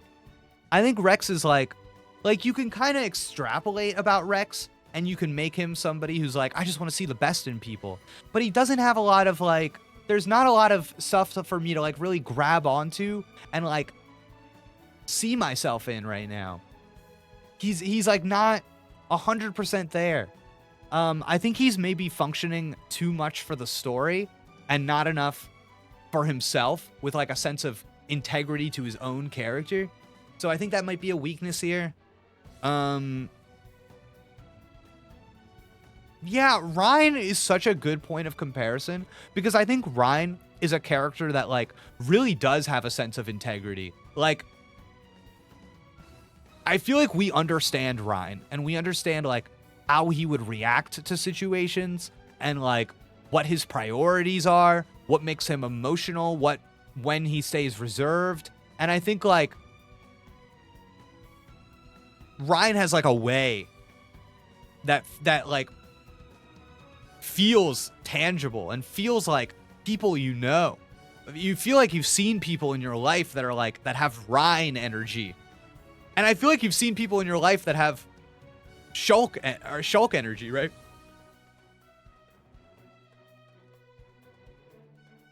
What makes Rex's character different than Superman? I feel they have similar ideas to their characters, but I'm unsure why one works better than the other. I think they're really different characters, but I don't think that you can remove a character from their story. So that's like a really hard question to ask, right? Because Superman is kind of like changed as a character depending on the story, like what story that they're serving. And I think like Rex is a character designed for this story that he is participating in. So I think like what makes the characters different is maybe not exactly the question you want to ask. Maybe there's like a different version of that might be more helpful. Yeah. Yeah, I see myself in Ryan, sometimes the bad parts. But I think that it's like I think what's happening there, though, is that there's like a little bit, if I may be so bold, there's a little bit of like a psychoanalytic extrapolation happening there. It's like you see yourself in this kind of like deep or emotional or like philosophical thing. And I don't think it's like it's an interiority thing. Like, it's not about you seeing yourself. That's not what I like seeing other people. Like, do you see like from the outside in the way that you know people that exist in the world? Like,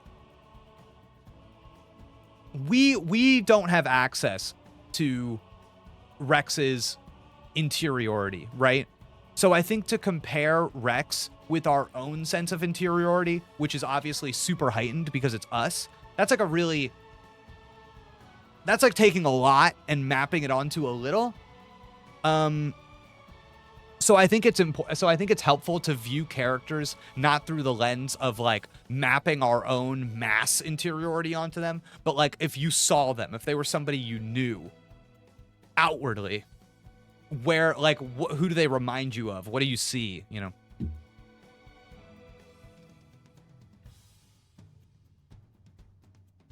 Xenoblade 1 also had the benefit of having characters know each other before the game starts. Shulk, Dunban, Fiora, and Reyn all knew each other, yet Rex doesn't know anyone except for Gramps in the main party. Yeah, that's true. There are reasons that that works and reasons that that can be harmful sometimes to your storytelling, and it kind of depends on like what you're trying to do.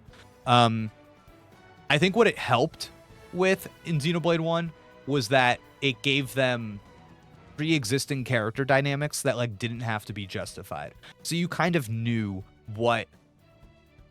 how Shulk talked to Reyn and how Reyn talked to Shulk and kind of like what they did, how they played off of each other. And that wasn't something that you needed to build up. That was something that you just had to like get acquainted with. But there's a degree to which like watching that get built up is really fun. It's like really fun. That's why like movies about love have like meet cutes, you know? It doesn't just start with, the movie doesn't just start and it goes, hey, I've been seeing this girl for 3 weeks. It's like, no, we want to see that get built. It's fun. Would it be better to ask how one story's characters serves the story better than the others? That's still a little imprecise for me because we're not talking about something specifically. Like I know a million Superman stories off the top of my head. So I'm not really sure what the heart of that question is.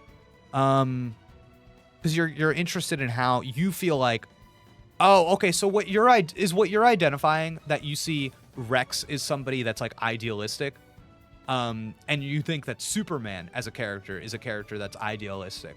So you feel like they're functioning in similar ways. Is that the kind of big and small of it? And you see me as somebody who likes Superman, but it maybe doesn't like Shulk. He sees the good in everyone. Oh, okay. Okay, I see what's going on here. Okay, so like,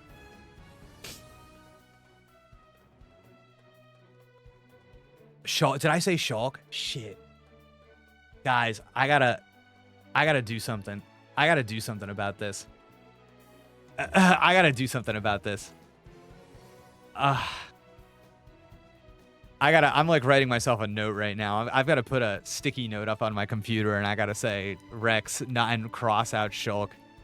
Oh, man. This is crazy. I can't believe I've never messed up something so consistently like this. I just love saying Shulk.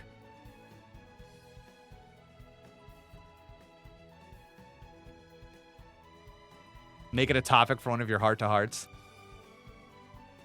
That's not a bad idea. That's not a bad idea at all. It's not a bad idea at all. Okay.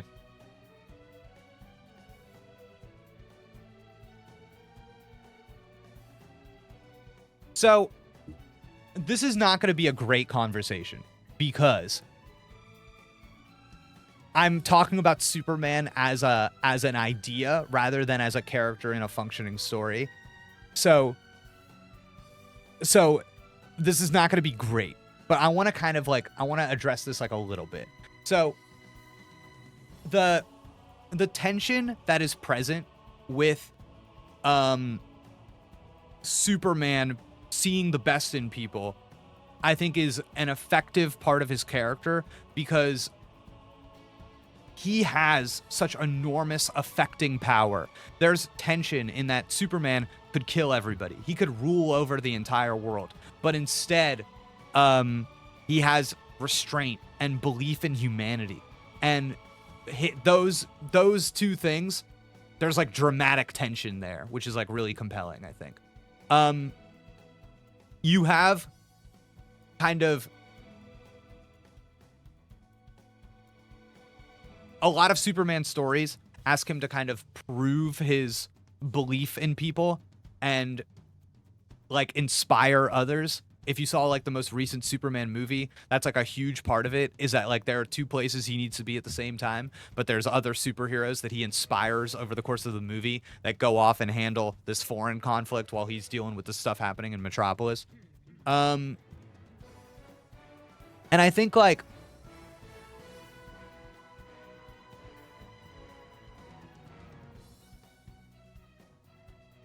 the more I hear about this new Superman movie, it makes me want to see it. Dude, I love that Superman movie. It's so good. I really like it. I saw it 3 times. And I got to tell you, first time, I was so relieved that it wasn't Cheeks, that I couldn't even think beyond that. Second time, I was like, damn, this is a better movie than I thought it was. Third time, I walked out of that theater and I was like, damn, this might be a film. I think that there's some covert story stuff happening in this that nobody's picking up on because it's a superhero movie. I'm like, damn, actually good.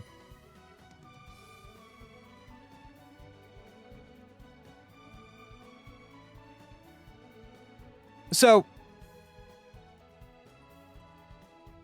I think that's something that you're seeing with Rex and that you see a lot of the times when you characterize somebody with optimism, which I think is like not great, not like a good dramatic choice generally, but like I think what you're seeing with Rex is that optimism is going to function because like what's the biggest difference between Superman and Rex? Obviously, it is that Rex is a character in a video game who is largely concerned with a party. Rex is surrounded by people. Rex is bonded with a blade. There are other people involved. Whereas Superman, is almost always doing shit on his own. So that's I think a pretty big difference there, right?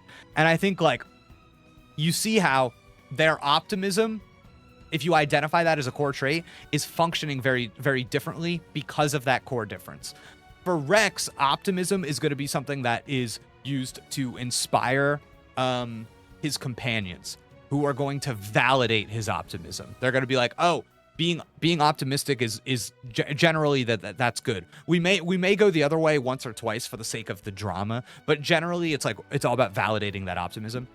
And keeping the party together is glue. Optimism is going to help us all. It's going to keep us together. Whereas for Superman, optimism is kind of a generator of conflict, right? How many Superman stories does he believe in humanity when humanity has turned on him? Conflict, dude. Conflict is, everybody knows this. Conflict is so important in stories. Superman's optimism is such an active struggle against a world that is, I think, resisting him and that thinks he shouldn't exist. While I think Rex's optimism is like a stabilizing trait. And I think the world will kind of reward him for it. So, I don't know. I said that wasn't going to be a very good conversation. So, do with it what you will. It's just tough, right? Because if we wanted to talk about the Superman movie specifically, it's like, damn, dude. They do so much. They do so much off the rip. That's like, you get such a strong sense of what's important to that character before you, like Elysium is important to Rex, right? And Elysium is also important to the wider stakes of the game, the wider conflict, the wider world. It's like the biggest thing in the world that anybody could be concerned with. So I think what Rex is missing is the other stuff. He's missing stuff that's important to him. Maybe selfishly, as like a human being. just like normal stuff, you know? Like, is the Earth important to Superman? Kinda. I guess. Like, he's saving the Earth. But like, when that movie starts, it's not like, oh, Superman's a good boy and all he wants to do is save the Earth. It's like, no, that'd be stupid. He listens to his parents' message, which inspires in him a sense of identity because he feels so out of place. He's a literal alien on Earth. And he's like, oh my God, this message from my parents makes me feel like I fit in. Like the third scene of the movie, he's at his girlfriend's apartment making breakfast for dinner. He says it's her favorite, even though it's not. It's his favorite. And he gets in a fight. He gets in a fight with her. He has a very human interaction. He gets in a fight. He gets emotional and he leaves. Why are we doing this? It has nothing to do with saving the Earth. It has nothing to do with saving the planet. But it's about his human stuff. And then that sentimental stuff. Fighting with your romantic partner that you love, but getting into a stupid fight anyway. Not seeing eye to eye, having a miscommunication. Like, we're missing all that stuff. Yeah. Because that connects, that there's a sentiment there that will connect you to that character. So then when they face the big stuff, you have the scaffolding to kind of like extend outward.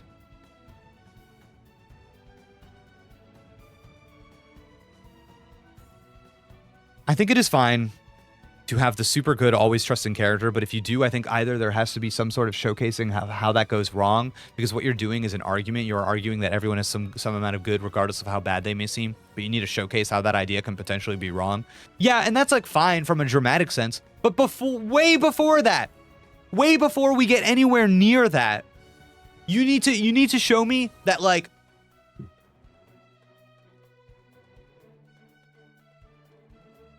just stuff that character likes. What that character doesn't like. Them being they gotta be a person. It's not that always good, that it's not enough. It's not enough.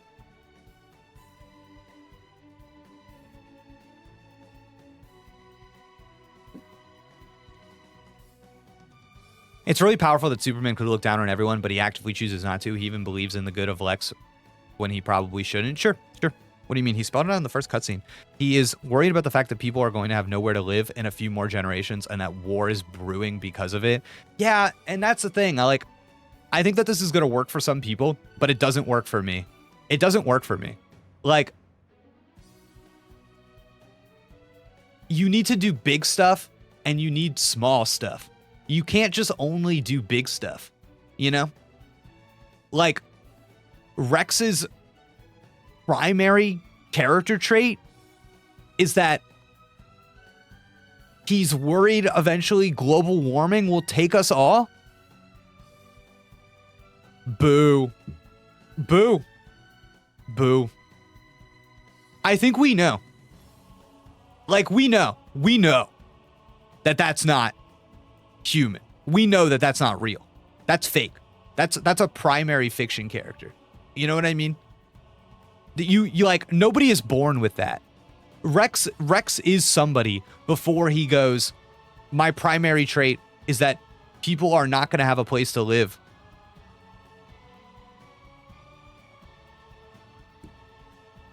Early on, Rex's quest for Elysium hinges on a vague sense that it could save the world, and because a hot girl asked him to take him there. No, I kind of think that that's fair. I kind of think that that's fair.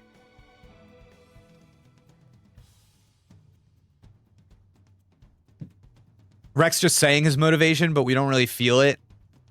It's all just, yeah, it's existential. Yeah. I don't get why he personally cares about the world. Yeah, I think that's a good comment too, because there's a degree to which like he is shown to kind of just be out on his own, isolated from people, and he sends money back to the village he came from, but like what got him invested in caring about the world. And I hate this answer. That's like, he's just really good. So everyone could care about the state of the world, but they don't. Rex does. But like, what made him that way? You know? Just built different? Like, I feel like there's a lot of built different storytelling happening in this. I think it's less he sees the best in everyone, more that he wants the best for everyone. I don't know. I don't know if that makes a difference to me. I just want to know, like,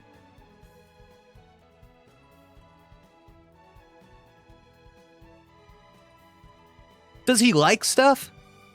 Does he have hobbies? What does he think about? What does he think about before he goes to bed at night?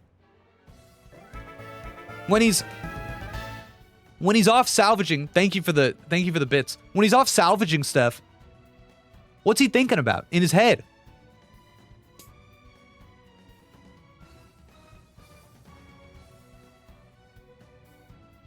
It's just thin. It's thin.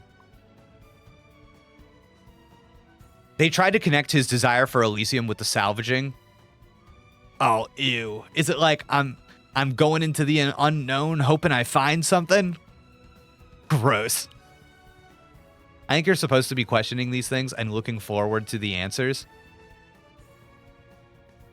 No, you can't do that. I'm sorry. Guys, I don't mind if people like disagree with me, but you can't do like you just don't get it, or no, it's supposed to be like that. Like, that's not fair. Like, that's not how critical readings of anything go.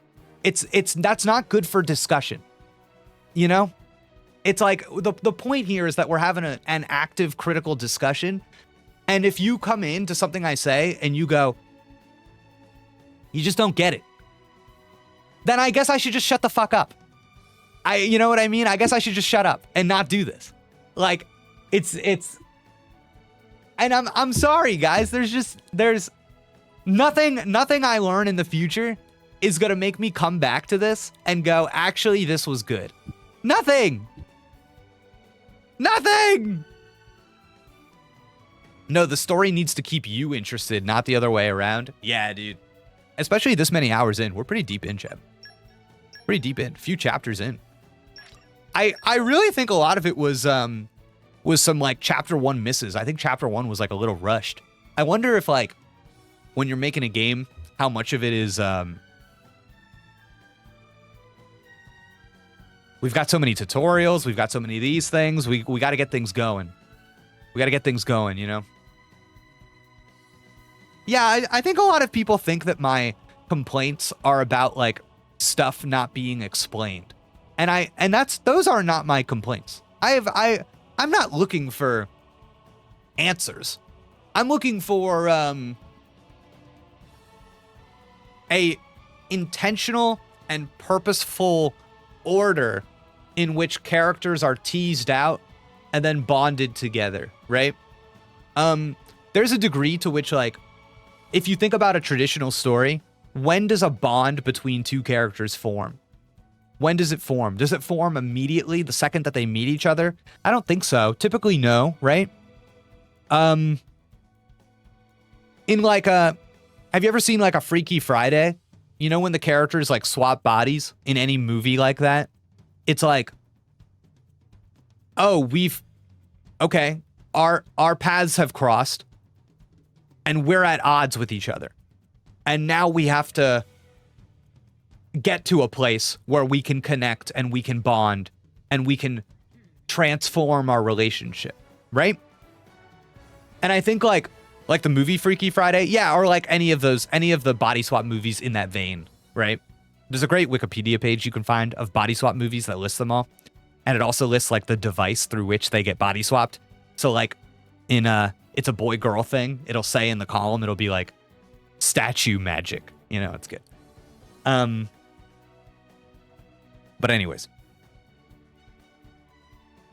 So something that's unique about this story, right? Something that's like a little bit different, and I think kind of similar to a Freaky Friday, is that bond happens immediately. Like, Rex and Pyra meet, and they're Okay. So Emperor Solomon, you're jumping the gun a little bit. But if you believe a bond does not form immediately, you seem to be taking issue with Pyra and Rex's relationship dynamic, despite being quite early in the game. No, Emperor Solomon, please relax. And what I'm saying is that we need to first divorce yourself from the word bond. I know that Rex and Pyra have technically bonded, but I'm talking about the social experience of bonding, okay? But Rex and Pyra came together and they said, okay, we're going to form this allyship out of need, and are immediately aligned and connected and perfectly in sync to the point of doing special attacks and special moves and destroying other people in the world who are very powerful. So, once again, Emperor Solomon, when you said, if you believe a bond does not form immediately, you seem to be taking issue with Pyra and Rex's relationship dynamic, despite being quite early in the game. No! I'm saying just the opposite. I do believe a bond does not form immediately, but theirs did, literally and emotionally. This is why you do not jump the gun.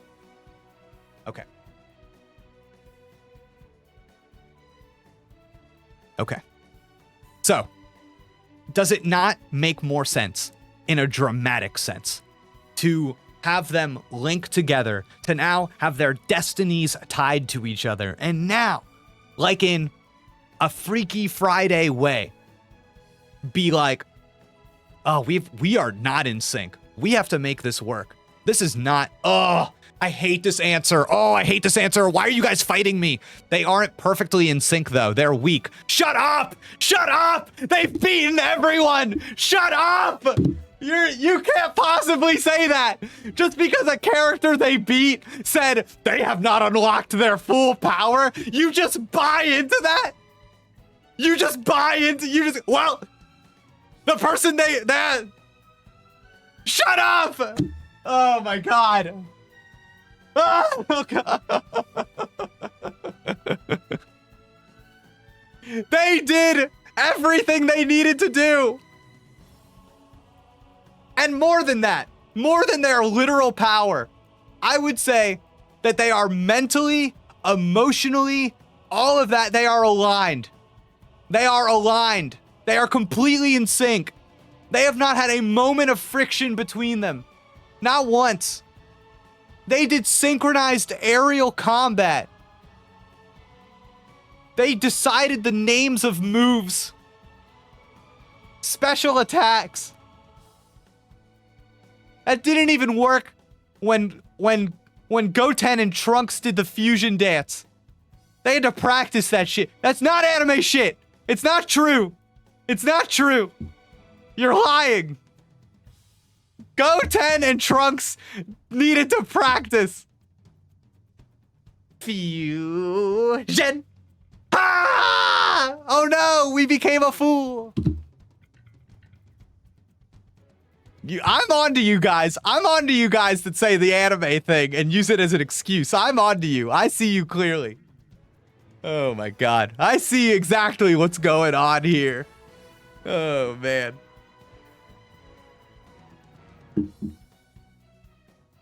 The fusion dance is good. Does Samuel L. Jackson like anime? Definitely.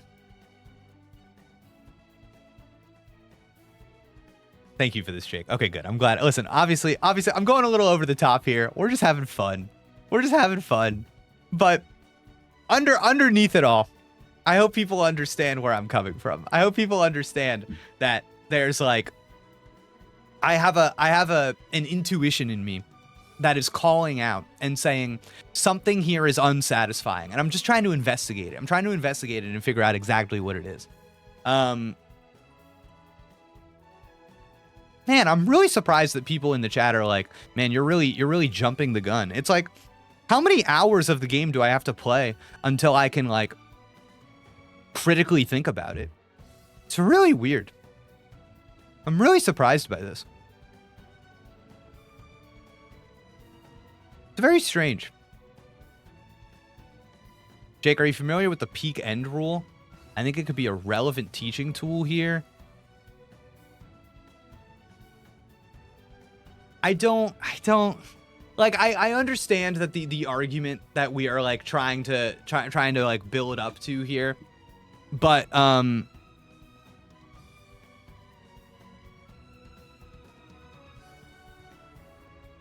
I don't like doing psychoanalysis. I feel like too many people do psychoanalysis. What the reason that's getting brought up is because it's kind of like this idea where if you're like a fan of something, your overall impression of it is fueled by the best parts of it. It's by the parts that you really like. Rather than kind of being a fair judge of something like the opening 13 hours or the average of, you know, all of this stuff. It's interesting though, because there definitely is a degree to which whenever I play any game, I do think people expect me to respond the way that like, if this is like their 10 out of 10 favorite game of all time, if I'm not like on that level the whole time, it's like a problem. Jake just glazes the game and take the back. I can't. I'm cursed. You listen. How long have I just been talking on this stupid screen? Because I'm a fucking idiot. I could have been playing the game this whole time. I'm just too stupid. I said I was gonna end the stream like an hour ago. I'm just so stupid that I can't. Oh my God. I like need to build something in on my. I like need to build something in that like senses how long I have a screen paused for, and like an alert comes up. Just overwhelming stupidity, just like one today. Oh my God. Okay, I'm saving it. We're moving on. Wait, I forgot. We have a go-to way to end these things. Oh God, I need a win. I need a win bad, chat. I need it bad. Check, and then we'll check the title screen. What do we think? Should we do a Rex? Should we do a Nia? I don't know. What do I want right now? What am I like going for? Nia? A lot of people are saying Nia. Weird. Wait, is there like a strategy to this? Maybe let's do one of each. We'll do one of each. Oh, I need a win bad. I'm going Legondo. All right, chat, here we go.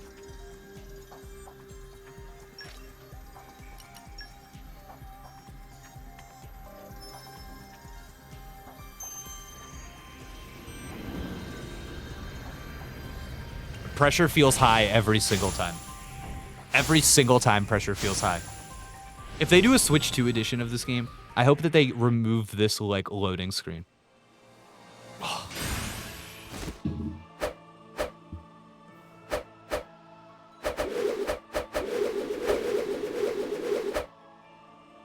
You are now my driver.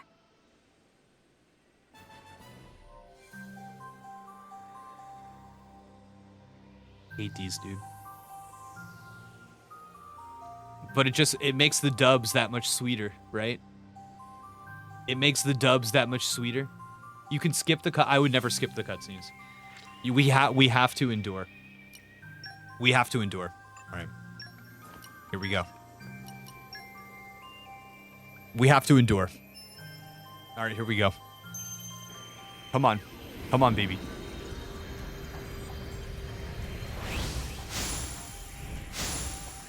Come on, give me something good. Give me something good. I'm talking a hot lady. Oh no. Ew. Oh, ew. Ew. No. Ew. Oh. Oh, why is he a sick freak? My name is Percival. Oh. Oh no. Oh. Oh, bro. Ew. Squishy. None can stand against you. Oh. I'll take him. Oh my God. Wow, he looks so much cooler in the art. Damn, that's crazy. Percival. What a guy, dude. He's got the nameless katana. Whoa, dude.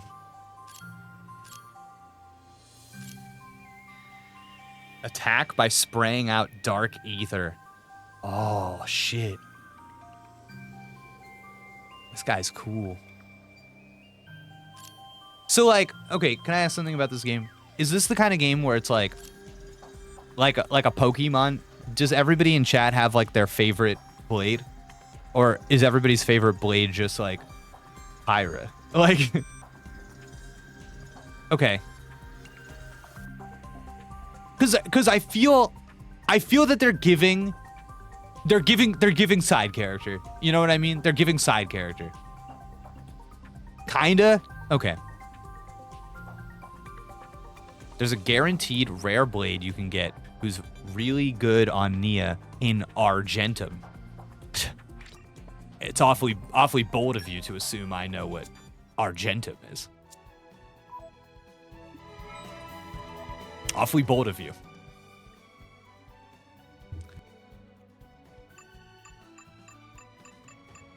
Shop.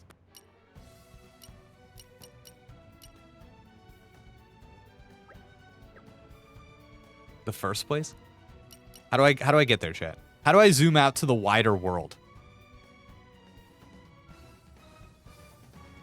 B? No way, it's B. Shit. Shit. Okay. Damn, it really doesn't look like it's gonna be B. I swear to God, you might think I'm crazy. No, stop. The on the bottom you can't see it, but it's like B to like return, and it took me. I swear to God, it really doesn't look like it would be B. Oh, I'm so mad. Okay, wait, where do I go? Where do I go? I want to go get this. I want to go get this special blade.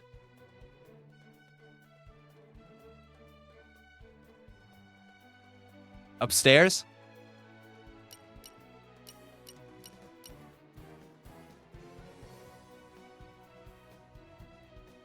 Central Exchange is the closest. There's one by the port and there's one upstairs. Okay. Listen, I'm trusting a chatter. We're doing a trust exercise. All right. We're doing a trust exercise. A chatter said I could get something special out here. Oh. Bower Lounge upstairs. Back of the boat. Okay. Okay. Back here.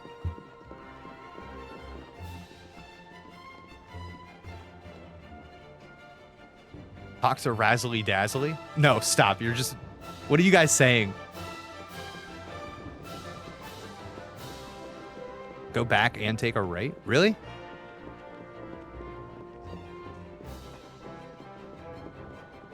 Talk to Mimi Momo.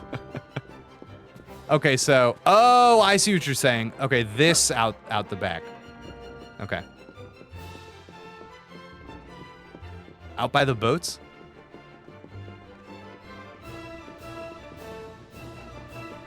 Not here?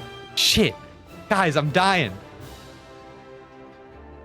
You were just there? It's where the black boat was? Okay. Trophy next to their name? Okay.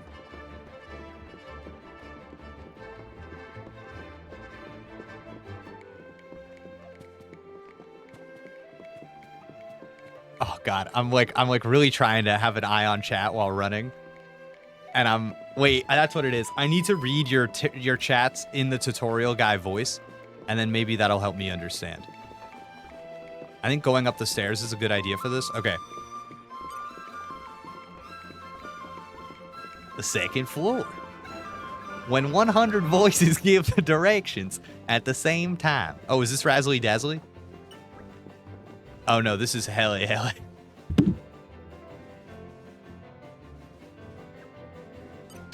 Okay, third floor.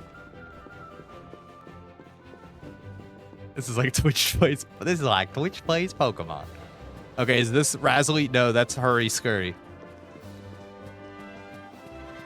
All right, I'm looking. Oh God. I'm looking. Wait, talk to Hurry Scurry too? Shit.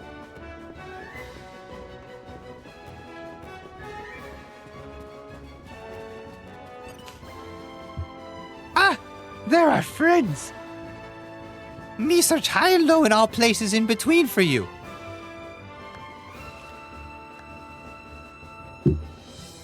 Guys, Jake doesn't do well with maps. That's true. That's straight Jake lore. I famously had a teacher in school. Geography was always bad. And a teacher famously said to me, a student who was like a straight A student who did really well in school, once said to me in front of an entire classroom, Jake, it's like you've never seen a map before. Damn. Roasted. Pleased to make acquaintance of Hurry Scurry, top-rated courier, in service of some places in all rest. Hurry Scurry come bearing special delivery from village of Fonset, tender name of Corinne. Oh, much thanks. Friends curious about contents of package? Kirk fished this pretty-looking stone up from the cloud sea. We thought you might like it. That's what letter reads. Probably worth to mention, pretty-looking stone actually referred to core crystal.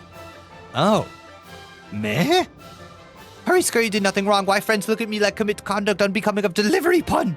Alright, Hurry Scurry, spill beans. Me thought if delivery was food on verge of spoilage, would have to gobble up. But friends are to blame here. Would not have happened if not wandering from place to place whole time. Anyway, friends should be taking core crystal. Wow, really? That's it? That's crazy. Be sure to rate Hurry Scurry these 4.5 stars. Wait, that's crazy. All right, wait, hold on. Let's do it. Wait, this is sick actually. Oh shit, it's a specific one? Wait, I love this.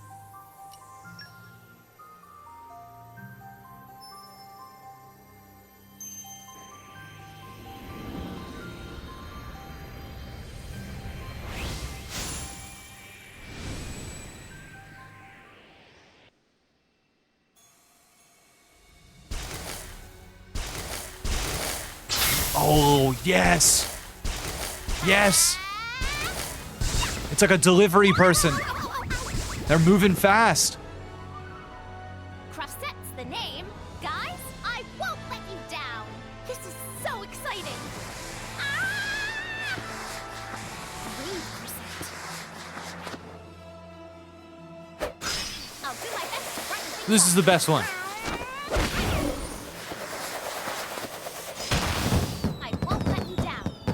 Wow, croissant. Let's go, dude. Yes.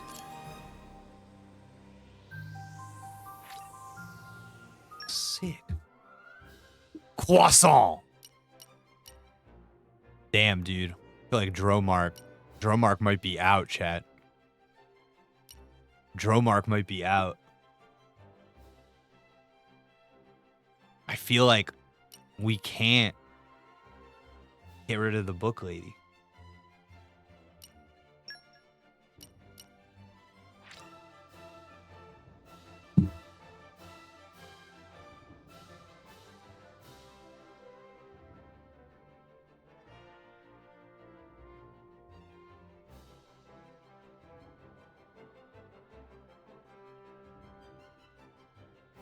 What's even the point of this shit, man? If I can't get rid of Dromark. God, Dromark sucks. Ugh. I didn't think he could disappoint me anymore. But he did. Gotta get the 3rd slot. Damn, that's crazy. I like my book lady. Oh, I'm depressed. What's the difference between Adenine and this one? Can I compare? Shall I compare thee to a summer's day?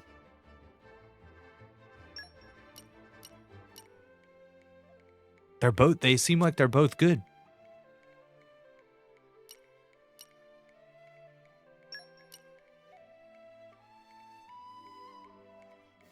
I'm getting too wrapped up in this.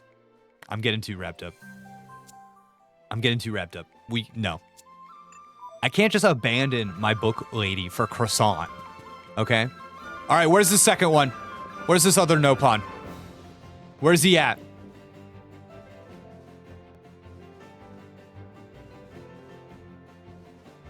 Adenine is good. Croissant is game breaking. The second dock you went to. Got it. Easy. Say no more. Say no more. Say no more.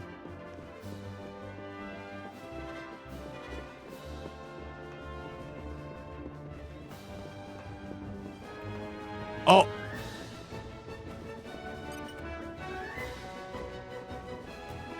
What do you mean other one? What do you mean other one? This is Razzly Dazzly, you fucks!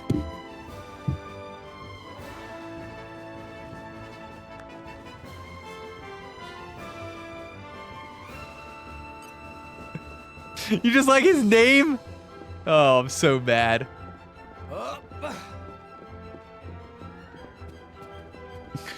Oh, God. Okay. Okay, we're looking for a Nopon.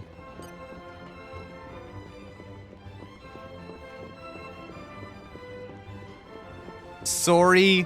No. Sorry, not sorry. Sorry, not sorry. All right. Finally! Friends know how hard it is to track down world-traveling adventurers. Sorry, not sorry.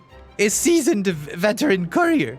But to find friends take every ounce of resolve and determination. Eventually, Sorry, not sorry decided to wait for adventurers to come to Sorry, not sorry. It's unconventional delivery technique, but seemed to be pay off. Oh, package! This is for friends from Fawcett Village. It's from Corinne, but she got from kid named Kazuna. Kazuna got from kid named Mark. Mark got from Mayor. Anyway, it's very valuable core crystal. So everybody say to Sorry, not sorry, please do not drop a brick. Villagers find a dusty box in attic and decide must entrust to people who use it in good way. That's why they give to Sorry, not sorry. Sorry, not sorry, just have trustworthy face, migas. And now Sorry, not sorry, entrust to you. Wow, divine. That's crazy. All right. Who does this one go to, chat? Who does this one go to?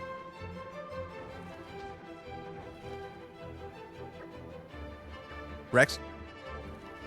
Rex? Later?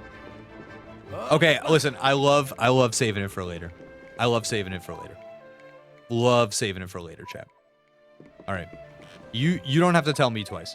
You don't have to tell me twice. But obviously, as a treat,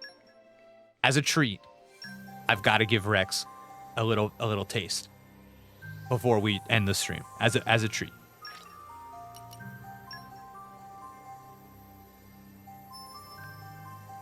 As a treat.